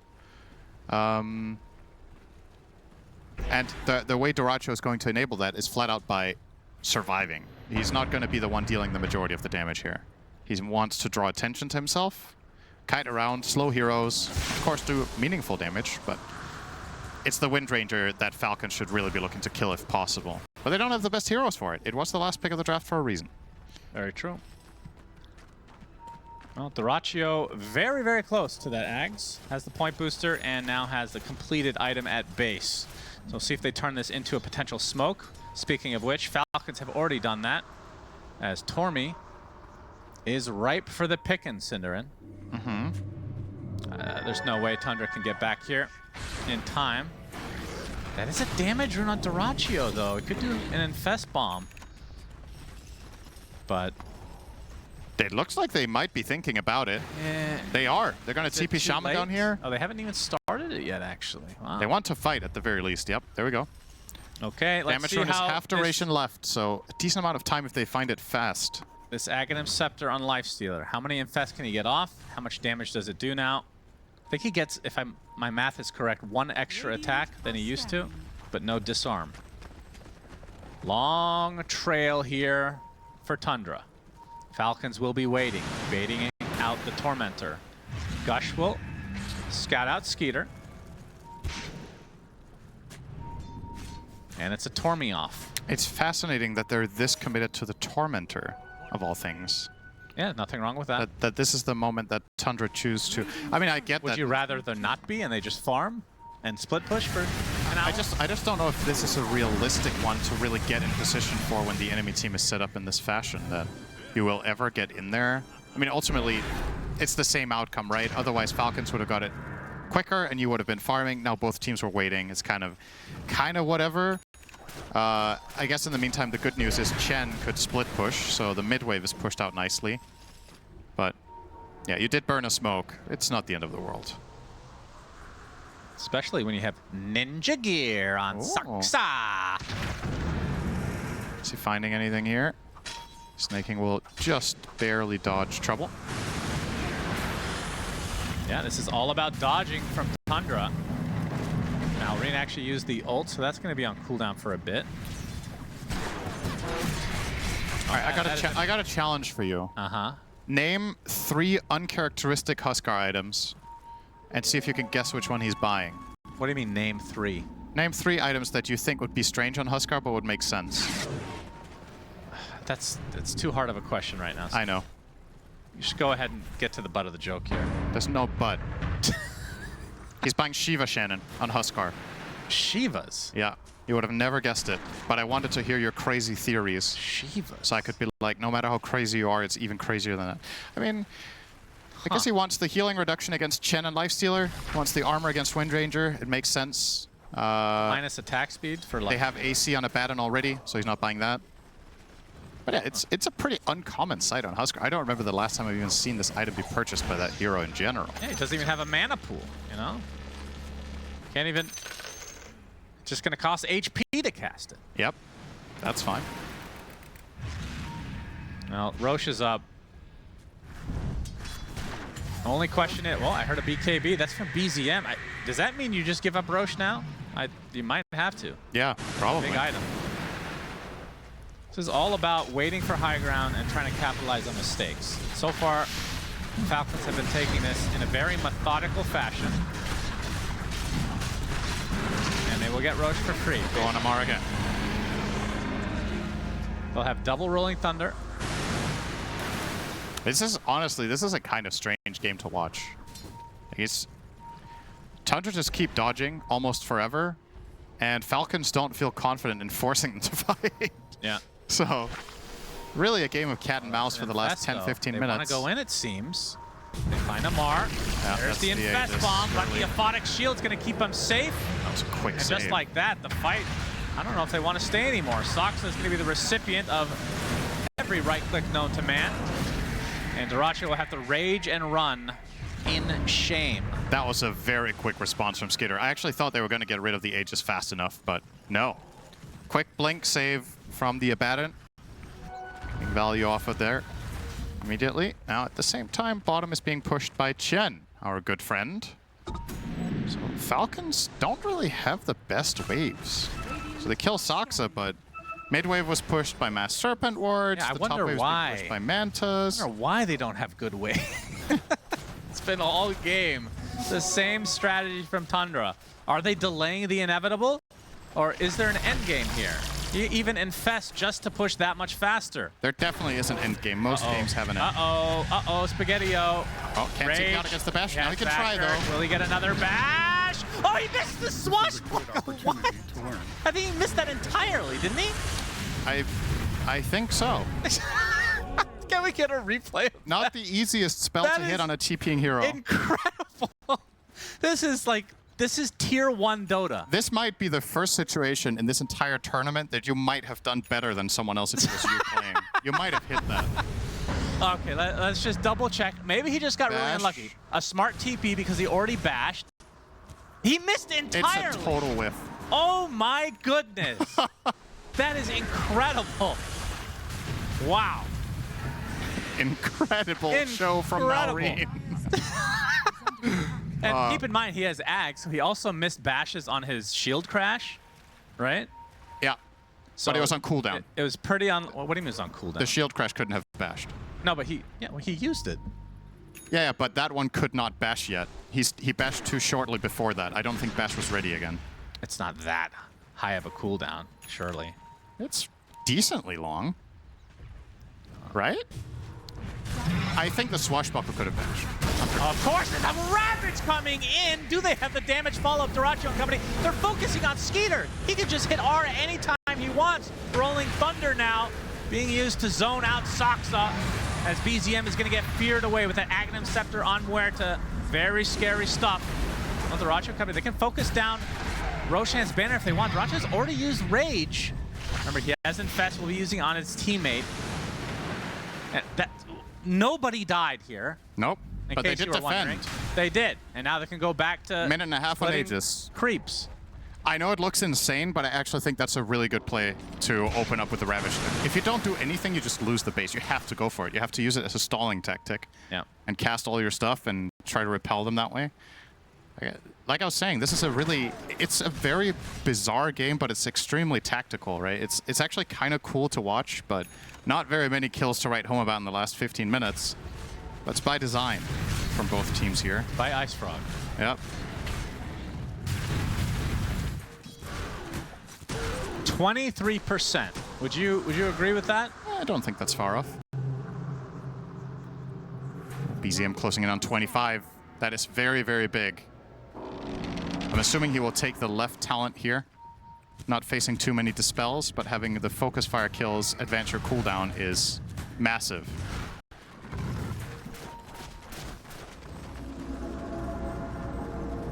And you don't need to kill. You just need to have focus fire running. If the target dies, focus fire is almost immediately ready again. It's not often you see Daedalus and MKB on the same hero, but we are seeing that on BZM. And there's the focus fire startup. You can see the damage. Still there. Yeah, it's pretty absurd. Duracho, he's just gonna cast open wounds and then run away because he can't do anything this game. Amar daring them to go on him. He actually is gonna die at number 1. Abyssal gets the Abyssal Blade onto the Lifestealer. 33, trying to help him out. There's the BKB from Duracho. He's gonna be able to run away. Infest up in 1 second. Can he get it off? The hand of game is gonna be there. He jumps inside the Watermelon Man again. So will survive. Has yet to use it on the enemy as far as I know. And Amar stacking up those spears onto 33. The defense looks to be successful from Tundra. It's just so hard for Falcons to end. It's just so hard for them to take a lane now. I don't know, man. I'm definitely a 25% believer at the very least. I don't know how Huskar itemizes himself out of this problem either as a hero. Selling Mace Slate already, huh? Okay. Yeah, like what do you buy against wind? Do you buy Ghost? Oh, He's actually buying Ghost. Opening. Crit looks to be dead. There's the Infest used on an enemy.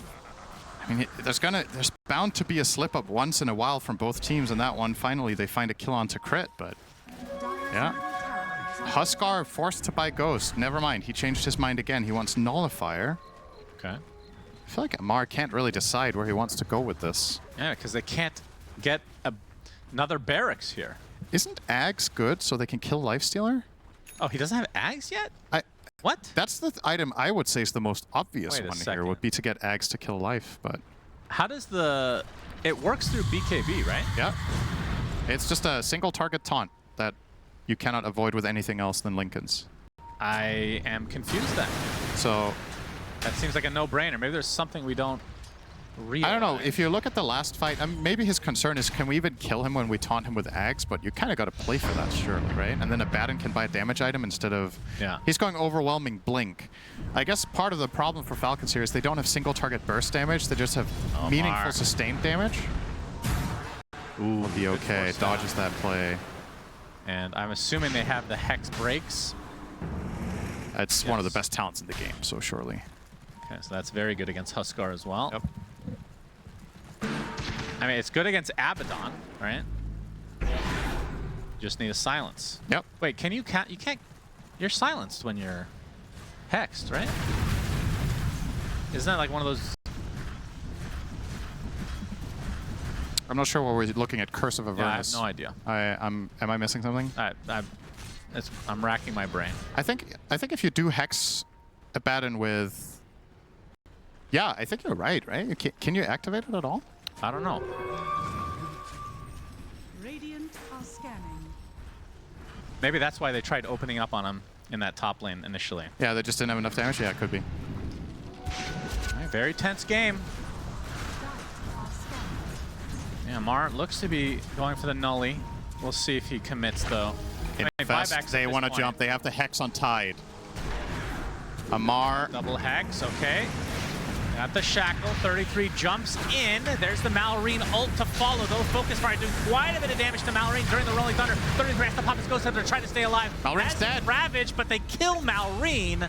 And Duraccio looking for a target. Skeeter will pop his ult to get away from the Rasta. And now the opening on top of Windrunner. BZM getting burned to a crisp. But Amar now, he's put himself in a precarious spot. He's going to get shielded. Be able to walk away. So there's a buyback onto 33. Did not use Ravage that entire fight. We have not talked about the focus fire against Pango at all, but this was actually also a classic counter Yeah, pick. that's fair. About a year ago, when Pango was picked every game. I say about a year ago, I guess about every month except February 2025. But Windranger hasn't been popular for a while, despite Pango being good. But yeah, in that fight, you can just see Malrine's kind of just caught. Like, what are you supposed to do, right? You're rolling in, you get focus fired. You can stop your ult, then you also die. So you're kind of just stuck rolling. You see the replay here. Again, it feels very awkward to open up on the Abaddon, but notice that focus fire just taking Malrine down from range here. He's gone. Disgusting. And this fight looks promising for Tundra when they get Skitter's ulti as well, but the opening found onto BZM here in the middle of the river. Bit of a positioning mistake, I have to say. I think he should have cut up north above the Serpent Wards. Was not expecting to get caught without his defensives up. But at the very least for him, will not be forced to buy back. It was only the Tide buying back, but that does give Falcons a pretty clear avenue to victory here. If they could somehow open and kill 33, A little could surprised potentially be the making of a gotten push. dead in the water yet as well. Yeah, no Shard Tide and no Ags Huskar at 50 minutes. What year is it? It's weird. That's actually so weird to look at. And I don't know, wouldn't the Tide one also be decent? 1,400 gold? You know, it's like team fight disruption. You have to kill it or itemize around it. You maybe get rid of something with it. Yeah. I don't know. Does Huskar's ult count as a mobility spell being disabled by the root or whatever, or the leash, sorry? I don't How does remember that if you can work? cast this during Anchor. Another reason to, I mean, it's just good though. even in It's the good worst case regardless. Like, scenario. even if you can, I think that's kind of irrelevant for this, just because you can maybe catch Pango with it and mess with him. Even getting it on a Batten, like just throw the anchor on him and mess with him in the fight, right? Surely has to be pretty good. But maybe 33 doesn't think it's worth the 1,400 gold. Seems like it, at least. Would rather get a BKB for the time being. Yeah, there's a crit now on Duraccio, so he's also going Daedalus. This is where my mind went when they changed the Ags. That Yeah. Daedalus would just be way better. You're getting an extra attack, if not more, during the ult if you use it on an enemy. Smoke will pop. Very tense. 50 minutes in, 6K lead for Falcons. This is an upper bracket match, though, so Whoever goes to the lower will still have another life. Other than not having a life playing Dota, of course. Okay. Dyrachyo, early rage onto Amar. Unnecessary strays, in my opinion, but... Sure. I mean, I'm including myself in that. Yep. So No, you play Counter-Strike too. Self-deprecating. It's the way to go. So you actually have even less. Yeah, that's true. The little bit you have outside of Dota, you choose to waste away on Counter-Strike 2. Yeah, sub-tick issues. Sub-tick life. Yeah, true. All right. Enemy triangle. Time Falcon, for a standoff. We're taking the outpost. Own each other's high grounds. BZM will throw out a power shot fishing for info, but they're all smoked up. Man, this is such an interesting game. It really is. Mid lane's getting pushed, so they have to get out. Back here, and that might open up the Roche setup for Falcons. But look at these creeps just constantly being used. We haven't really talked about Whitelon. But him and Soxa have been the ones that have orchestrated this absolute nuisance of gameplay that we have going here. As BZM, he's going to get the focus fire into Malrine. Does he have the Power range? shot, maybe? Power shot from afar, perhaps? No. He used to Healing Lotus as well. He's going to be fine, as Amar will claim the Aegis for himself. BZM still wants to fight. He has the Life Stealer inside him. He's going to get hit by the Ice Path, though. As 33. Skeeter inside of the wards. But they get the dead shot onto Soxa. In fact, that Skeeter's not 25 yet. At 52 minutes. Pretty crazy. They're going to open on him. Is that really the target you want? Nullifier applied to BZM. Dyrachyo. Big Trying Hex. to force out this. He's hexed and he's dead. Down goes Abaddon. No buyback either as Amar. He's taking the burden of damage from Dyrachyo. Has infest another 6. Dyrachyo really trying to find another target. Getting kited to a decent degree. 33 is the one that has to be careful though. Like you said, no buyback for him. What do you buy on Abaddon to solve this problem? If this one spell from Soxa can just completely ruin your ult. That's actually a really awkward spot to be in. Yeah, but that's not reliable, right? It's just going to get broken. And you don't want to buy Aeon Disc, surely, right? Yeah. That's really annoying. Somehow Tundra are now poking at the base of Falcons. This game is something else. Focus fire on the range racks. BZM. Need to be careful. They obviously don't know that there's no buyback here on the Abaddon. There's the life break. A lot of damage on Dyrachyo. It needs to infest the teammate. It'll be the Watermelon Man, who's going to blink away. And I guess that's going to be it. They could try to poke at the tier 2 right now. Try to get some of these outer towers. Yeah, if they knew that this Abaddon buyback was not up, they would have kept pushing 100%. Could have maybe forced it, yeah. But there's the Daedalus now for Dyrachyo. His infest is going to hurt like a mother. There's the Hex onto 33.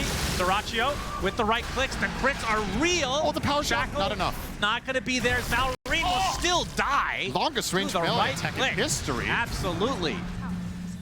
What the fuck was that? He hit him from like 400 range. Yeah, that was something else. I had to check his neutron immediately. I just did the same thing. He doesn't have the one with reach.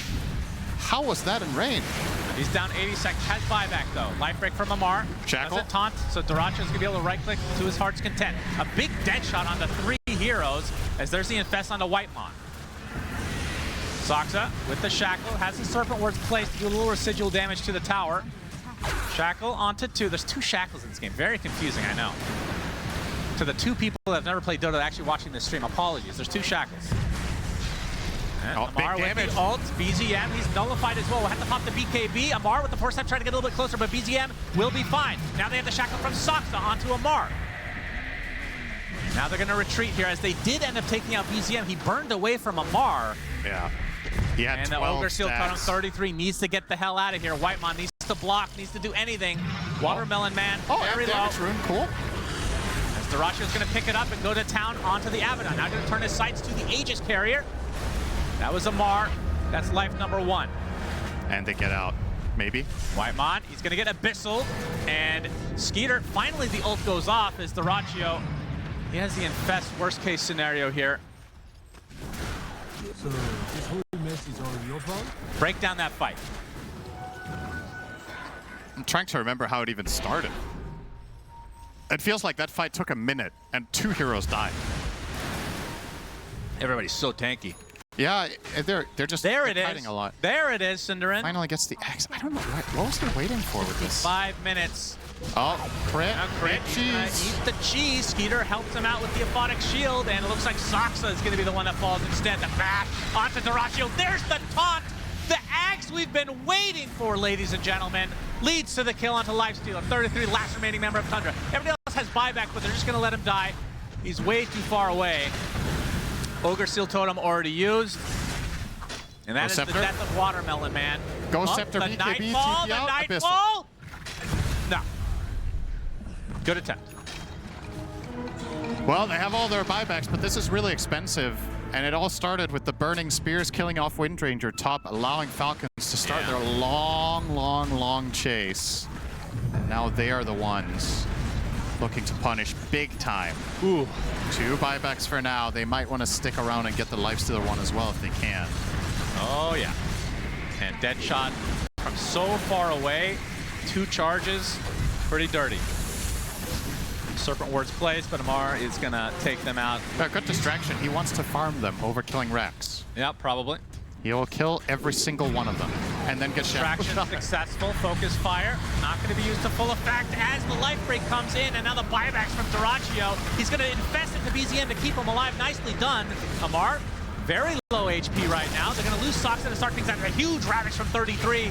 Amar extremely low. Another life break comes. Deadshot to follow from Crit on the sideline. BZM and Duraccio are super low. Duraccio, that has infested in 3 seconds, has to rage and try to fight his way out of this. They will take out Skeeter. They will take out Amar. And now Falcons are on the run. Crit, are you actually going to stay around for this? He tried, and now he's going to get hexed for his trouble. Greed will be your downfall, gentlemen. 3 dead for Falcons. Can Tundra force out buyback? Honestly, it's insane watching how long Amar stays alive. They're doing such a good job with the supporting cast of Falcons. The Glimmer, the Solar, the Force Staff, the everything. Just buying him all the time that they possibly can. But finally, the second focus fire killed him. And then they could run them down. It's crazy. This is an awesome game. It's wild just how different this game is from seemingly every other game of the tournament. That's what makes it so cool to me. Like, yeah, it's true. It shows a different level of depth where most other games, even when they go this late, I think they don't really follow the same formula at all as this game did. Just all the split pushing, all the kiting, stalling tactics. This one had it all. It felt like metas from like the last decade all jammed into one game. Yeah, actually. You know? It's It was a very lot of brawly at one point, split pushing. a lot of different things. Cinderin made terrible jokes. It's just been all over the Man, place. that's a classic though. All right, they have 3 buybacks. Focus fire. They will sack this lane, it seems, although they do Big fortify. glyph. Oh, this is getting a little awkward now for Tundra timing-wise. Easy, yeah. Yeah, you want to really buy back with this little time? They're not going to. Rolling Thunder being placed very nicely. Don't tell me he dies here. Is he actually going to die? He pops the just BKB dead. and he's dead. He does have buyback, though. They didn't get Rex. And they didn't even get Rex. Okay. Sick glyph. Yeah. Tundra couldn't really Didn't help think him. that was going to do anything, but that's why they're pro, and you're not. What? It's a 59-minute game. You know what that means? Yeah, the game's going to end in 30 seconds. Either Falcons push down mid and end right now by forcing this buyback, or we get the tier 5 neutral. Soxa. Soxa, he really wants this barracks. He got one. He got the range. He's not going to get the melee. A good attempt, my friend.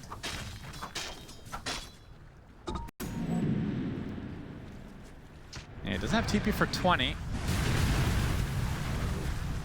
And yeah, Falcons needs to force this buyback for sure. No tier 3 towers at the moment. Malrain actually, oh, Duraccio's gonna find him in the tree line. This is so random. Why? Okay, he infests into Soxa, but it's kind of a squishy target. He has BKB, he will TP in the tree line. Oh. All right, close one. Soxa does not have buyback. They were fishing for a random pickoff down there together as 2, hoping that one hero would run out. They have good vision. You can see that they've pre-placed and try to control the area, but in spite of that, the Pango, Malrine manages to find and isolate and force out the defensive play rather than the offensive one. Well, Dyrachyo does get out. You know, as you said, a minute until Shaman is up. Roche is spawning pretty soon. If you look at that obvious clock, you can see just how many seconds until it's up. That's very obvious to the naked eye. That's right. It's probably 20 seconds-ish. 60-minute items. Let's do it. Yep. Yeah. You guys got to go on the outskirts. I mean, this is scary because if they get picked off like this, potentially, he doesn't have a buyback. He does have a buyback. JK, LOL, LMAO, RA2FL. RA2FL. I meant to say T, but I'm just Red flustered. Alert 2 Forever Legendary. What? I'm just flustered because there's tier 5 items and nobody's going for them. Bottom rack's down. They can try to go for megas. Dire's bottom barracks has fallen. I will say, though, Red Alert 2 Forever Legendary is a pretty good acronym. Thank you. Probably a true statement. I'm very surprised you thought of that in that moment, though, but... I'm a cultured man. Yep, time for Roche. Well, this should give an opportunity for Tundra to go get some tier 5s. As I believe 0 have been put together at this point. Pretty crazy. But now they have to go against the Aegis again. And you have the refresher shard on Jakiro, so... Although he doesn't have Ags or anything, right? Yeah, no Ags. Another... Right, what's the choice here? Minotaur Horn, a classic.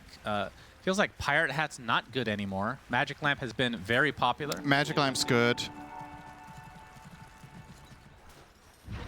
Will So, be Minotaur Horn. Minotaur Horn for Skitter, yeah. How close are we? Okay, so Dyrachyo's going to get one now. Is there a world where you take Fallen Sky on Lifestealer just to get another, like, kiting tool? It's not a choice. Maybe. Oh, you mean you always take that one? No, I mean, he didn't get the choice. Whitemon's dead. That's no buyback for him.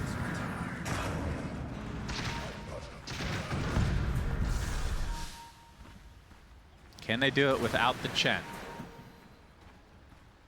I feel like it's like, can they do Dyrachyo- it without Hero X has been the situation for 20 minutes. That's true. And the answer has been yes every time. Dyrachyo got Book of the Dead with 40 attribute bonus. That's yes. not the best. Book of the Dead, the classic choice for Lifestealer. I mean, he did not have great... I mean, the problem is Pirate Hat's not what it used to be. Wait, what options did he have? Pirate Hat, that, and trying to remember. Well, you have to hold that thought. Saksa infested. Dyrachyo's going to pop out. Surprise, everybody. Minotaur Horn was already used by Skeeter. Spider Legs on Amar. I mean, this is going to be megas one way or another. There's the Rolling Thunder from Malrine. Focus Fire from BZM. And Falcons will now reset, respecting said Focus Fire. Yeah, as you said, they do not get megas. I mean, they will. Not yet. They will. It is kind of ironic, though, that the seemingly most confident push is when Chen instead of all the heroes. Yeah, very important hero. What? Slides his creep army up. Oh, they're in. Oh, they're going to jump in on top of Amar. Remember, he has Aegis, of course. Dyrachyo. Power shot missed. Gonna watch the life break onto the Tide Hunter. That silence is super annoying. They do get the mega creeps. This 33 is Nightfall in his own base, but he gets bashed. Has to use the Ravage because he does not have buyback. And that is a long time to be dead if you're Watermelon Man. 5 versus... Oh, wait, he just got buyback now, actually. Okay. Maybe he thought he wouldn't have it because he ravaged last second. Yeah. Well, he didn't have it. It was not golden. Maybe he thought he wasn't going to get it in time, rather. Yeah. For this fight, because that's ravage. One tier 4 down. Amar with the life break, taunting up Dyrachyo. He's getting kited really hard. Has to use it in his infest. It's going to be inside Malrine, who's rolling with the focus fire upon him. He's dead. So much damage. He is done so. Does have buyback though. As there's another life break. This taunt is insane. The fact that he waited till 55 minutes to pick it up is also equally insane. He jumps in, taunts the lifesteal, and then spider legs off out of the base. And he's pulling him around this awkward curve. But, all right, Shannon, there's 65 no minutes, not long until the 90-minute neutral items, tier 6 will come out here. Yeah. Saksa One day. tried to get the wisdom, unsuccessful, but Snake, Snaking. he's just dead. He is focus fire. He's not dead at all. He is not going to How does he die not quite die to yet. that? That's Instead, insane to me. Saksa falls. My goodness. This is a 6-slotted Windranger focus firing him for 5 seconds and he doesn't die. Why is nobody picking this hero?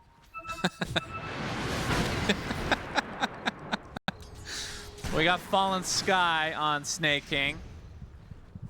And this push, these pushes have been so sporadic and all over the place. Such a weird-ass game.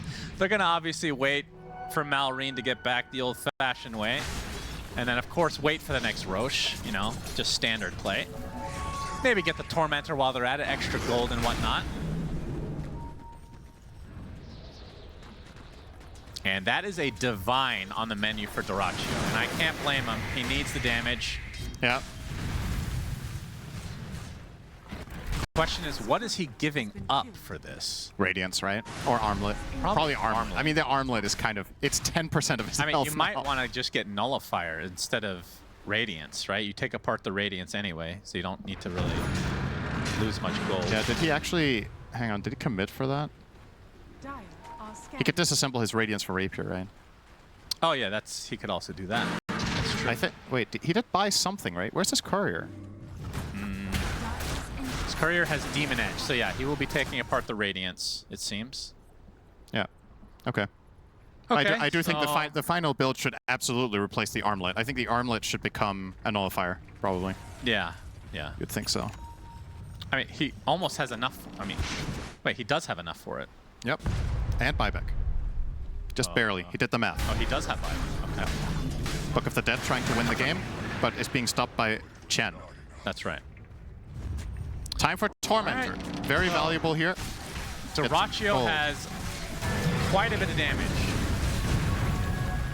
He has roughly, with Armlet toggled, I want to say 800 damage or so, and that's without the crits from Daedalus. Hand of God applies a strong Dispel. Pretty good. That is indeed very good. Does not remove the taunt from Huskar, though. Oh, that works the same way as Berserker's Call then, huh? Should be undispellable because it's a taunt. Well, that's unfortunate, because that's the main one you want to use it for. At least I would think so. I would think it follows the same rules as Axe and Legion, right? I'm not sure. Pretty sure it does. So what can you remove? He can remove Abyssal from Pango. He can remove this any given stun from him. The Fear from Huerta, of course, globally. Pirate Hat? Did he actually take Pirate Hat? Steals gold when they die. And you don't lose gold from dying. And he has Boundless, so a lot of cast range for his Penitence. And of course, lest we forget, for the armor from Divine Favor. He doesn't plus lose 20. Gold when he dies. I guess that's the biggest. That's really weird. He'll have buyback. Yeah. Minotaur Horn for Tide. And this is the big one. Deso on Windranger. Maybe now she can kill Jakiro. Can't wait to see it. But Snake King has E-Blade, so maybe not. Man. I thought he was going Lincolns on BZM. Whatever happened to that? Did he end up using buyback or something? Because he has not consumed his Ags yet. He still has some room to grow. But that Nullifier feels like it is ruining his game. Yeah.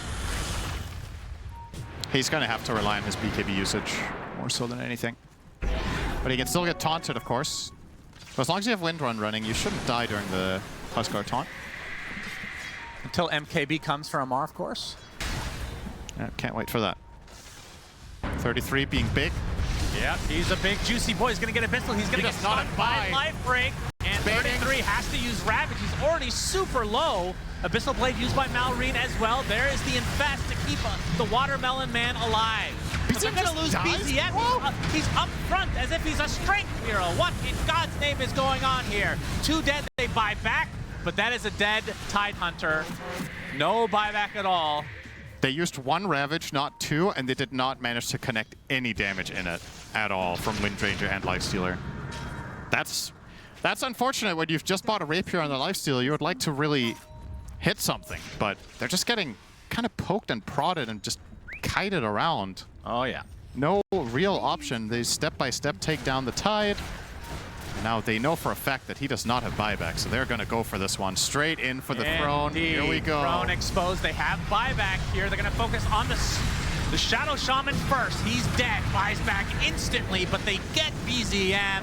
No buyback at all. The Ancient on a sliver of HP. This Rapier did literally nothing other than excite us. But either way, we get to go to a game number 3 as Falcons win in a 69. That's true. That's true. Well, we all make mistakes. Let's talk about this game. How about that? So Beast, very, very powerful one. Gonna say the panel did mention that Beastmaster typically, Primal Beast, typically not allowed to be in games against Nature's Prophet. That's gonna get banned out. So why did they allow you to have it this time? And did you just snap at that opportunity instantly? Maybe they forgot about it. Saska, he just died.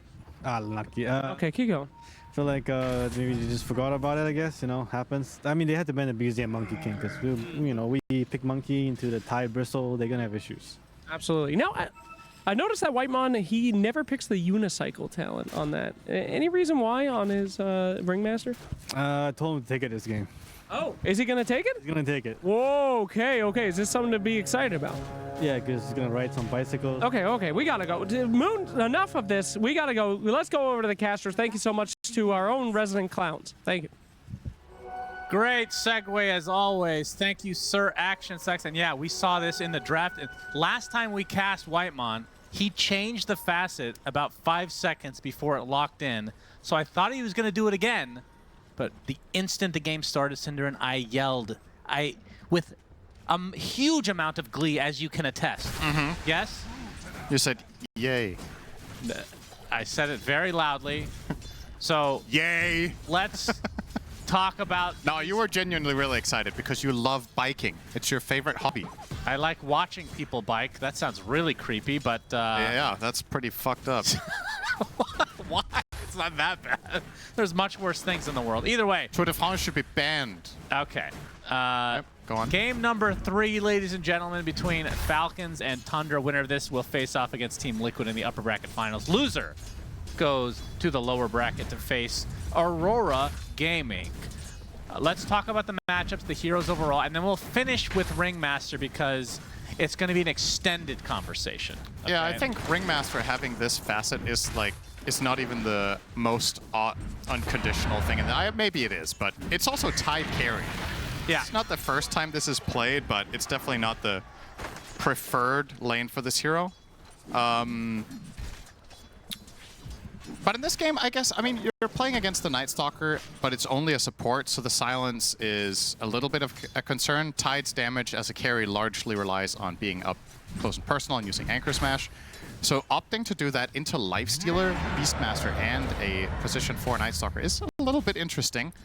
I guess the matchup against Beast is really good, of course. So this lane will be super easy. You're playing Tide and Chen into Beast. That's good.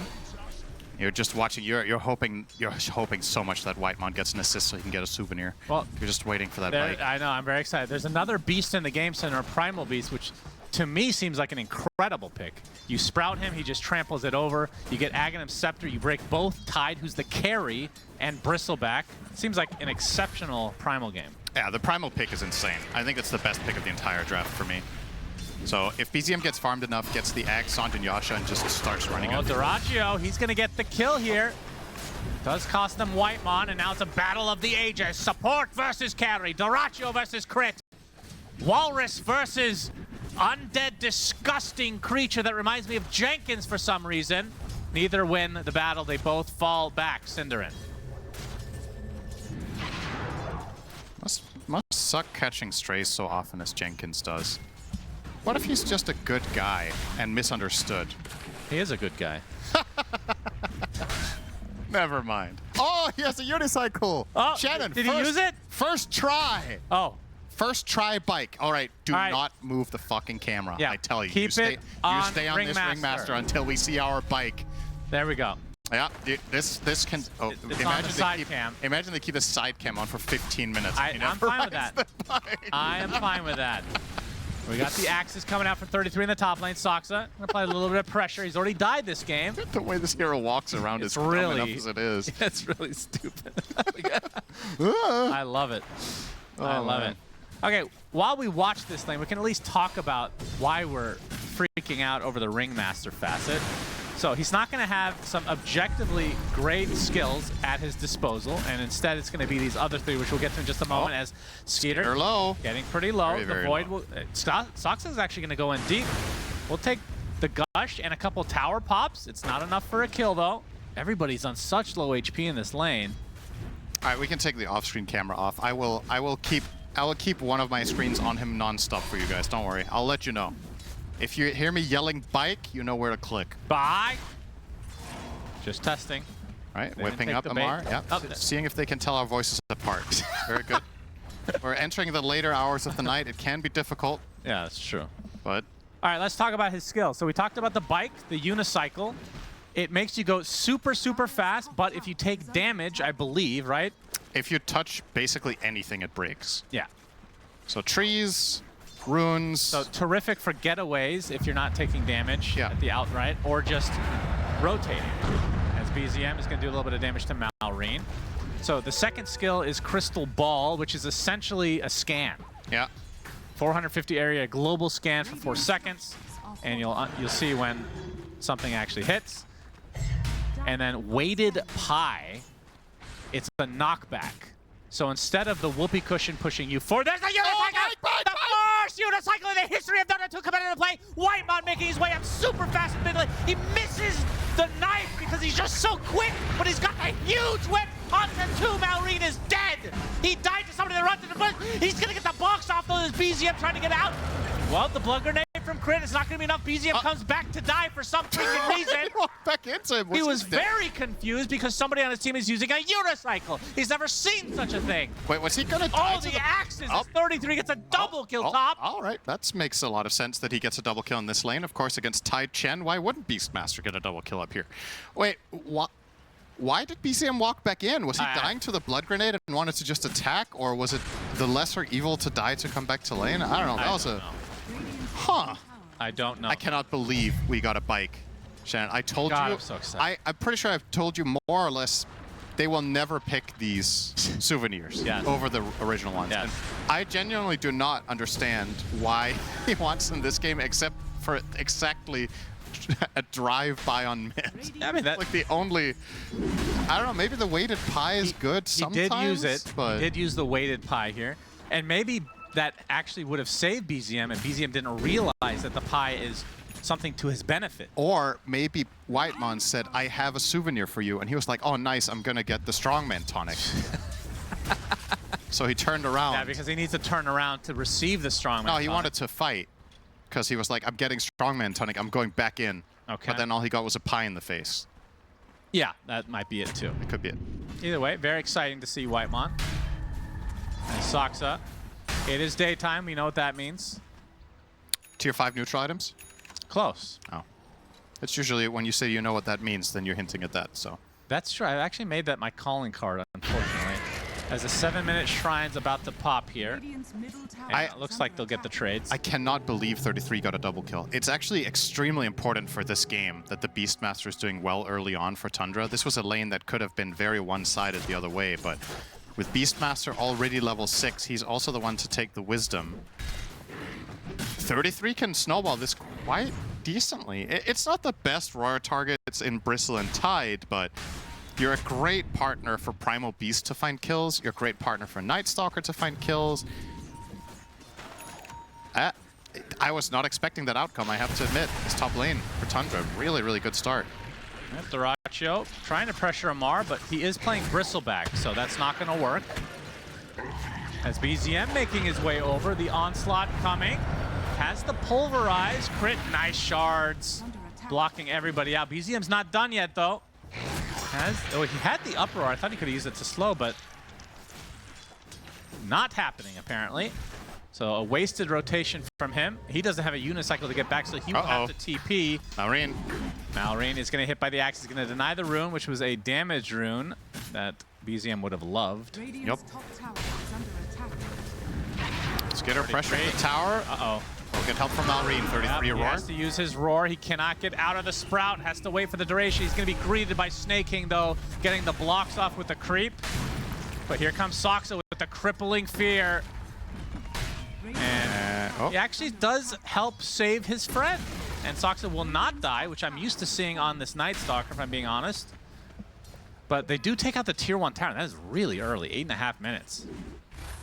Yeah, that's kind of, I mean, it's Chen profit, right? You would imagine they're going to find some towers when they make rotations, but yeah.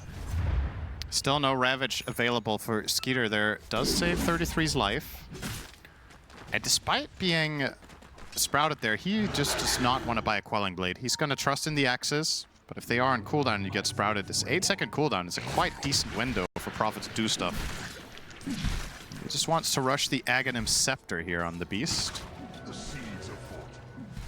Having some nice farm. Of course, talked enough about this top lane. Both the Bristleback as well as the Prophet on the Falcon side also having great starts.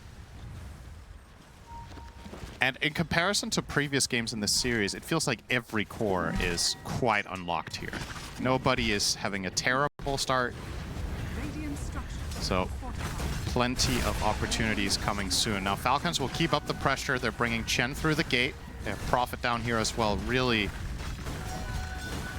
trying to force rotations out of Tundra, but they might not get any there because they're just going to concede these towers immediately. 10 minutes, 2 tier 1s down.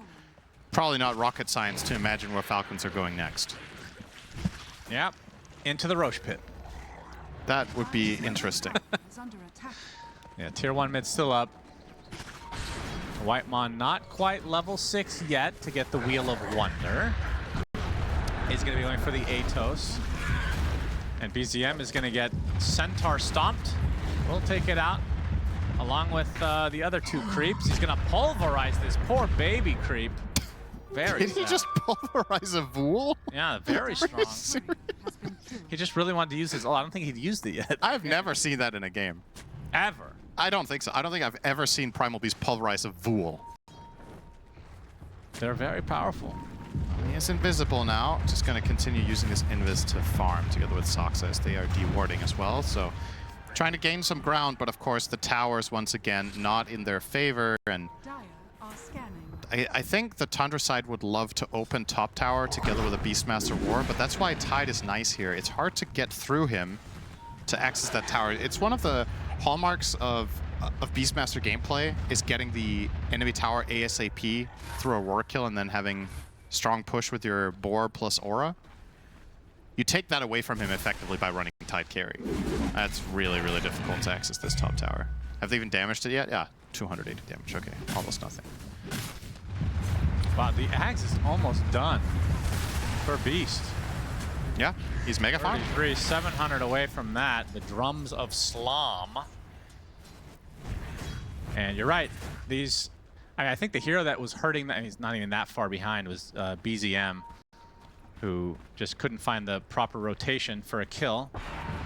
But he's still finding farm, but he is bottom of the net worth for the cores. Yeah, gonna close in on a Blade Mail here. Very good against, in particular, Bristleback. I imagine he will go Blade Mail into Sanjasha, then Ags. I don't think he's buying BKB this entire game. I don't think there's any point. So having the luxury to bypass that item on Primal Beast is really good. Well, you do have to worry about Centaur creeps from Chen. Ravage, but like... A Ravage, I mean... I don't know. Yeah, no, I understand what you're saying. Walrus Punch will not be avoided. He's going to use the Pulverize here, so he's very deep. He dies. That was... He just charged in to kill the wave here together with Night Stalker. Despite the nighttime vision, they still got surprised there. And here you go. Mid tier 1. Tower number 3 As for foretold. Falcons. Down it goes. So Whitemon, when he does get the weighted pie, he can kill an Ironwood Treant with that. But I don't think that's why they took this, because it's so... Wait, that insta-kills creep? It's really? one-shots a non-ancient creep, but it's so unreliable, right? Oh, we have a roar into the silence from Soxa, so the Kraken Shell activating is not going to matter. Nice pulverize from BZM to finish the job. They can okay, now maybe they can open top. They're actually just going to insta-smoke and try to look for more. I wonder if this crystal ball is noticeable for spectators or not. That's a good question. If it just looks like a scan. I'm trying to find a really good reason for picking these over the other ones, because Moon also said in the interview, he was like, Whitemon, you should take these ones, but why? Is it... I don't think the scanning is obviously great this game compared to in an average game. The pie obviously is great against the Ironwood tree, but then you need to have the pie specifically in that situation when that's relevant, which might be once or twice in an entire game. And the unicycle was obviously cool for ganking mid, and yeah. We'll see, maybe they'll illuminate this a little bit more. There's the scan. Very obvious, actually. Oh. But it also showed on the minimap. It did Okay. show a spawner ring on the minimap, like a scan, but it didn't say they were scanning. So that's... Wait, I need to read this thing again. Is there anything special about it over a regular scan? Let's see.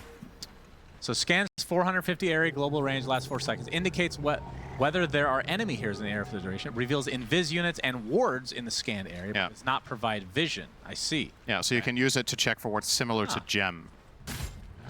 It was kind of like the Seer Stone, right? Did that do the same thing? Or that actually somewhat. gave vision? The Seer Stone gave vision and did not give true sight, I think.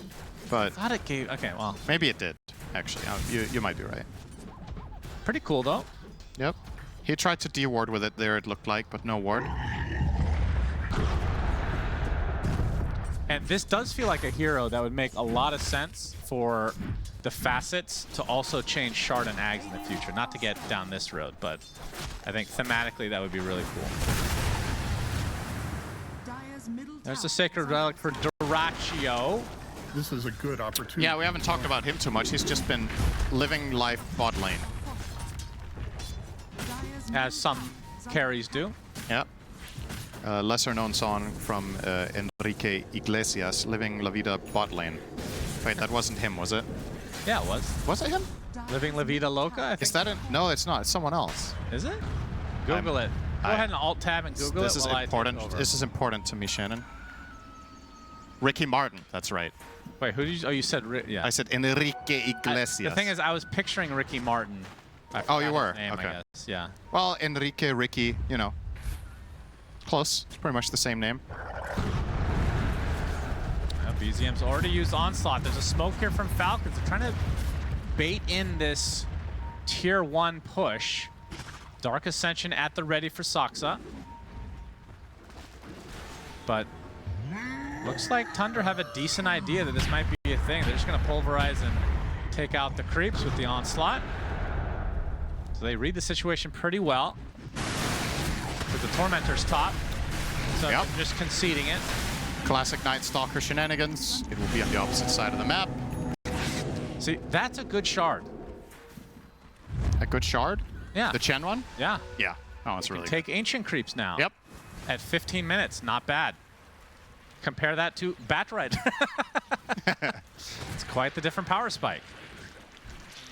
I mean, the Tusk one would have also been excellent, so they couldn't have gone wrong either way. I think the Chen one is definitely better for this type of game, though. If you're playing this kind of a... Oh, we'll have to wait with that as the smoke breaks. Dart missing. Yeah, BZM, he's going to use the Onslaught. There's the Wheel of Wonder with the Pulverize as crit. Well, he gets off the Snowball. And here comes the silence from Soxa. They're going to surround everything. They're stuck inside the shards. BZM is now infested by his teammate. Will Onslaught in a potential retreat. Skeeter with the Gush. And he still has Ravage to work with. He actually has his shard already. He's going to use it on Soxa. That's going to lead to his untimely death. There's the Roar, though. That's going to set up the kill onto crit eventually as Malrine gets trampled down. Double kill for him as Skeeter gets a big Ravage onto several heroes. They take out 33 as Doraccio mid-TP stomped down by the Centaur. And that's 3 dead for Tundra as Falcons will now continue on. And Anchor. another cancel team. How is that up again? Jeez. So 2 for 4 in Falcons' favor. It's fascinating to watch this Falcon draft that works. Skitter is literally playing offlane build. Vlad's into Shard, into Blink, because his offlaner is a Bristleback who can be played as a carry. Yeah. So like they're Very flexible. They're counterbalancing this lineup by having a mid and an offlane hero that deals so much right-click damage that Skitter might not even need to even go the carry tide route necessarily at all. Just full-on utility for now. And we're seeing, I think the biggest issue for Tundra here is they just overcommitted spells to the Tusk opener, right? They didn't manage to even kill him in that opener, so they used Wheel of Wonder and Pulverize to get Tusk to half. And then he just reset with Snowball. Uh-oh. Back to live. He's just dead. Back to death. That is really bad news for Tundra. And this is what I was going to say before this fight bot broke out. This type of game, this Chen Shard is going to be amazing because it is a heavy mid-game focused lineup for Falcons. So they love getting this Ancient Creep as part of the arsenal. Right now he's running the Ancient Prowler, so the Prowler Aura giving health regen and lifesteal. Really, really nice for these early fights. Since when? What? When did they give that? The Prowler Aura? Yeah. since they put the Prowlers in the game again. No, but was that in the old one? In original Warcraft 3 Dota? Oh my god, Cinderin. Can you stop, please? The What? last time Prowler was in Dota, did it have lifesteal and health regen? I don't think so. I don't remember that I at don't all. think so. No, no, no. They're already hitting How many the years tier ago 3 was this in tower. Dota 2 for the first time, though? It's only been a few years since it's been gone. Really? It feels to me like it's been at least 5 years since I've seen Okay, these screens. 3 to 5 years, whatever. I mean, maybe you're... Oh, you know what? Let's wait a second and let Falcons finish the game minute 19 as they are apparently just looking to Rax here. Yeah, Whitemon. Classic Chen He only stuff. has his crystal ball available. If only he had the whoopee cushion, he could fight back here. Already the tier 3 dead. And, well, you can see 33. Oh, that's very aggressive. Yeah, he's going to box himself as Amar will use that Aghanim Scepter to absolutely destroy Whitemon. The backdoor protection is there, though, because 33 took care of the wave. As we saw last game, this is looking like similar gameplay from Tundra. Uh-oh, BZM. Oh, Punch. Walrus Punch. That is going to be a big kill. Pulverize not going to do too much.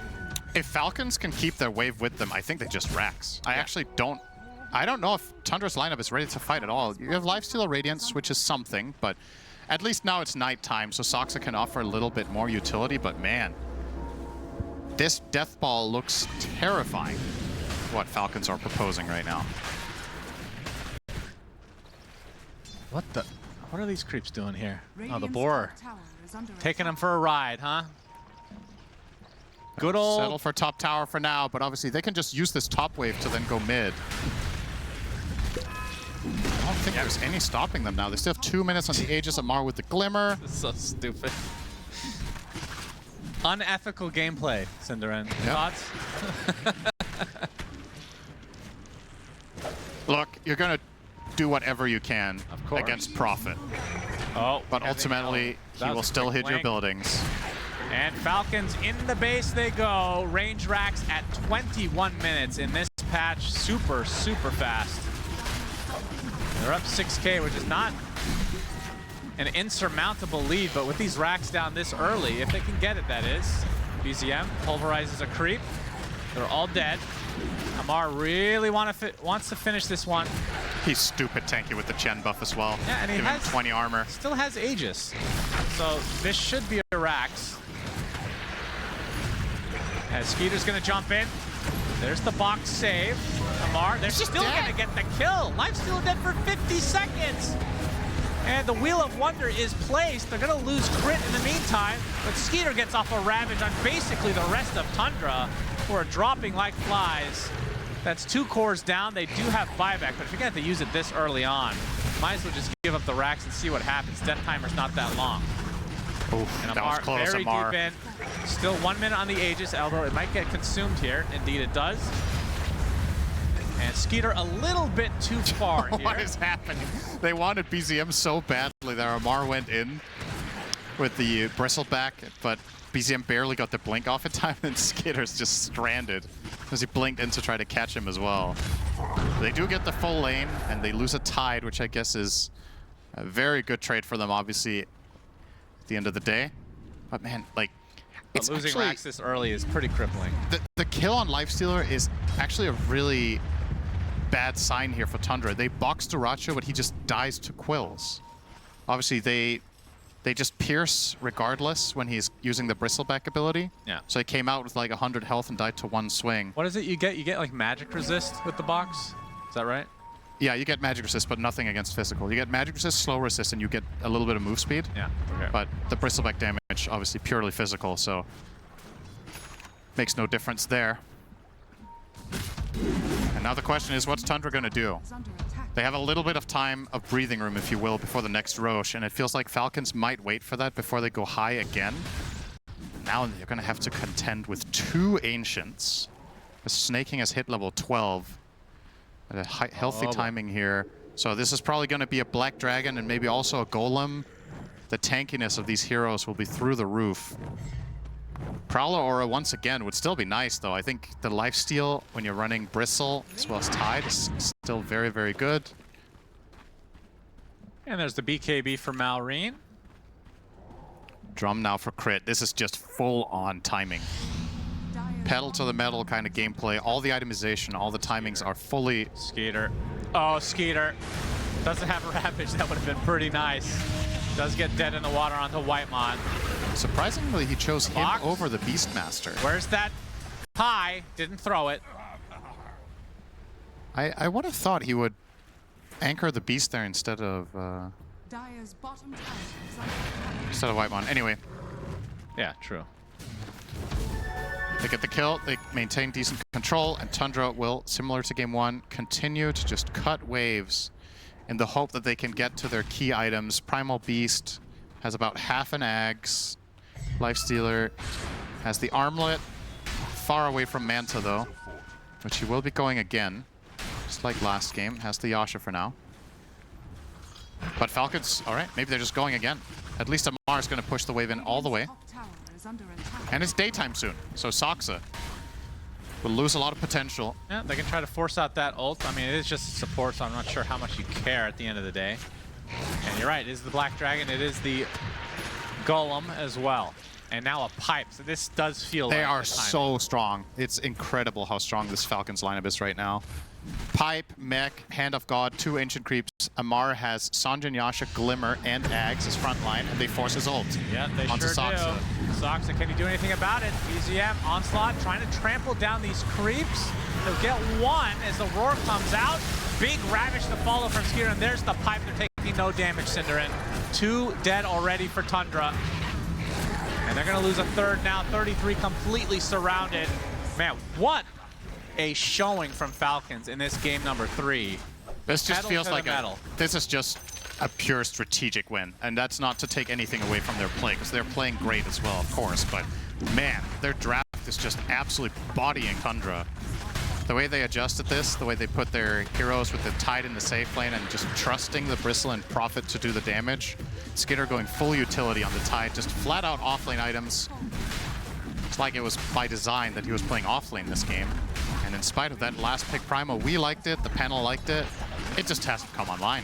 Yeah. The game is already over before he's getting the items we were talking about being good this game. The Ags. It's like, yeah, you might get your Ags soon, buddy, but you're down 2 lanes. All right, we got to see one more unicycle before this game is over. Yep, he has it ready. All right, Whitemon, I'm on please. bike cam. Don't you worry. You can do it, Whitemon. We're all cheering for you. I want to see what it looks like when he hits a tree. Is the animation cool, Cinderin? Do you know? I don't actually know what happens. I think the bike just disappears. Maybe it does crash. Well, Tormy will be going the way of Falcons. Crit gets his upgrade to Ice Shards. Yep, has only level 2 of them so far, but still a nice shard regardless. And Roche should be up relatively soon, so they can just take that and try to finish the game with it. Now another aura for snaking. He will get the Centaur Courser, so they also have the Magic Resistance aura. So they have Magic Resistance aura, Pipe, Mech. Did he lose his Ancients? Where are they? No, yeah, he doesn't have Ancients right now. Lost. Oh, he did lose all of them? Okay. It looks like it. He currently has a Satyr Tormentor and a Wild Wing, so he has a bit of an armor aura and the HP regen, but not nearly as good as potential Ancients. He will grab that one. That's the War Drums aura, so that's attack speed and accuracy increase. Very. Which I guess does work against the Radiance on Lifestealer, to be fair, so it's something. I'm wondering why. This is very random. Ice Frog, if you're watching. Why did we never get the Dota 1 Ancients that had evasion? The Jungle Stalkers. Yeah, I feel like that as like a little, you know, like a 10% evasion aura or whatever it is. Yeah. Would be a cool creep to add. Like, why not? Yep. Add more variety to the Ancients. Instead, we got the Ice Golems, whatever they're even called. I don't even remember. Very unmemorable creeps. Yeah. They look Everybody cool, though. remembers the Jungle Stalkers. They have though. a cool mod. Yeah, this. Let's go back to that pit. Oh, might have action here. Ah, looking, I'm still on bike cam. There don't is a worry. bug in the Roche pit. If you're in that corner, you get vision. This is what, who was it that was complaining about that? It was Yatoro, right? I think Yatoro mentioned in the game when he said bag users. If you get into the corner of the pit, people in the pit can't see you, and you can see a little bit outside. It's kind of crazy. Yep. Hopefully that gets fixed next year. Yep. Looks like Doraccio gonna try to go for the Aghanim Scepter. Radiant's bottom tower Funnily enough, is his under other attack. facet would have been, wait, just to double check. This is a Hail Mary moment for Tundra. They can't give this Roche. They hear the roar. It's go time. You got to smoke here. You're already Ron, you smoked have on your 3 heroes. unicycle. You're ready to go. You can get in there really quick now. Throw out a dart for now. Sox in a good position to use the ult and fly onto Tide. Yeah, they're going to jump in. They get the stun onto the Tidehunter. Here comes the Wheel of Wonder with 33 jumping in as well. He still has his roar. There's the Ravage going off. He's broken on Skeeter, but he's just going to walk it off. BZM stuck inside the Sprout. And this is not looking good for Tundra. They have lost 3 now. As the Aegis already claimed the unicycle away to GG. Falcons win, but at least we got to see the unicycle. He's still biking. Still biking. Oh, it broke. He biked broke it the for map. 10 seconds. Good game, good unicycling. Unfortunately, it wasn't enough for the victory Damn, as that was- Falcons Oh, destroy. yeah, that was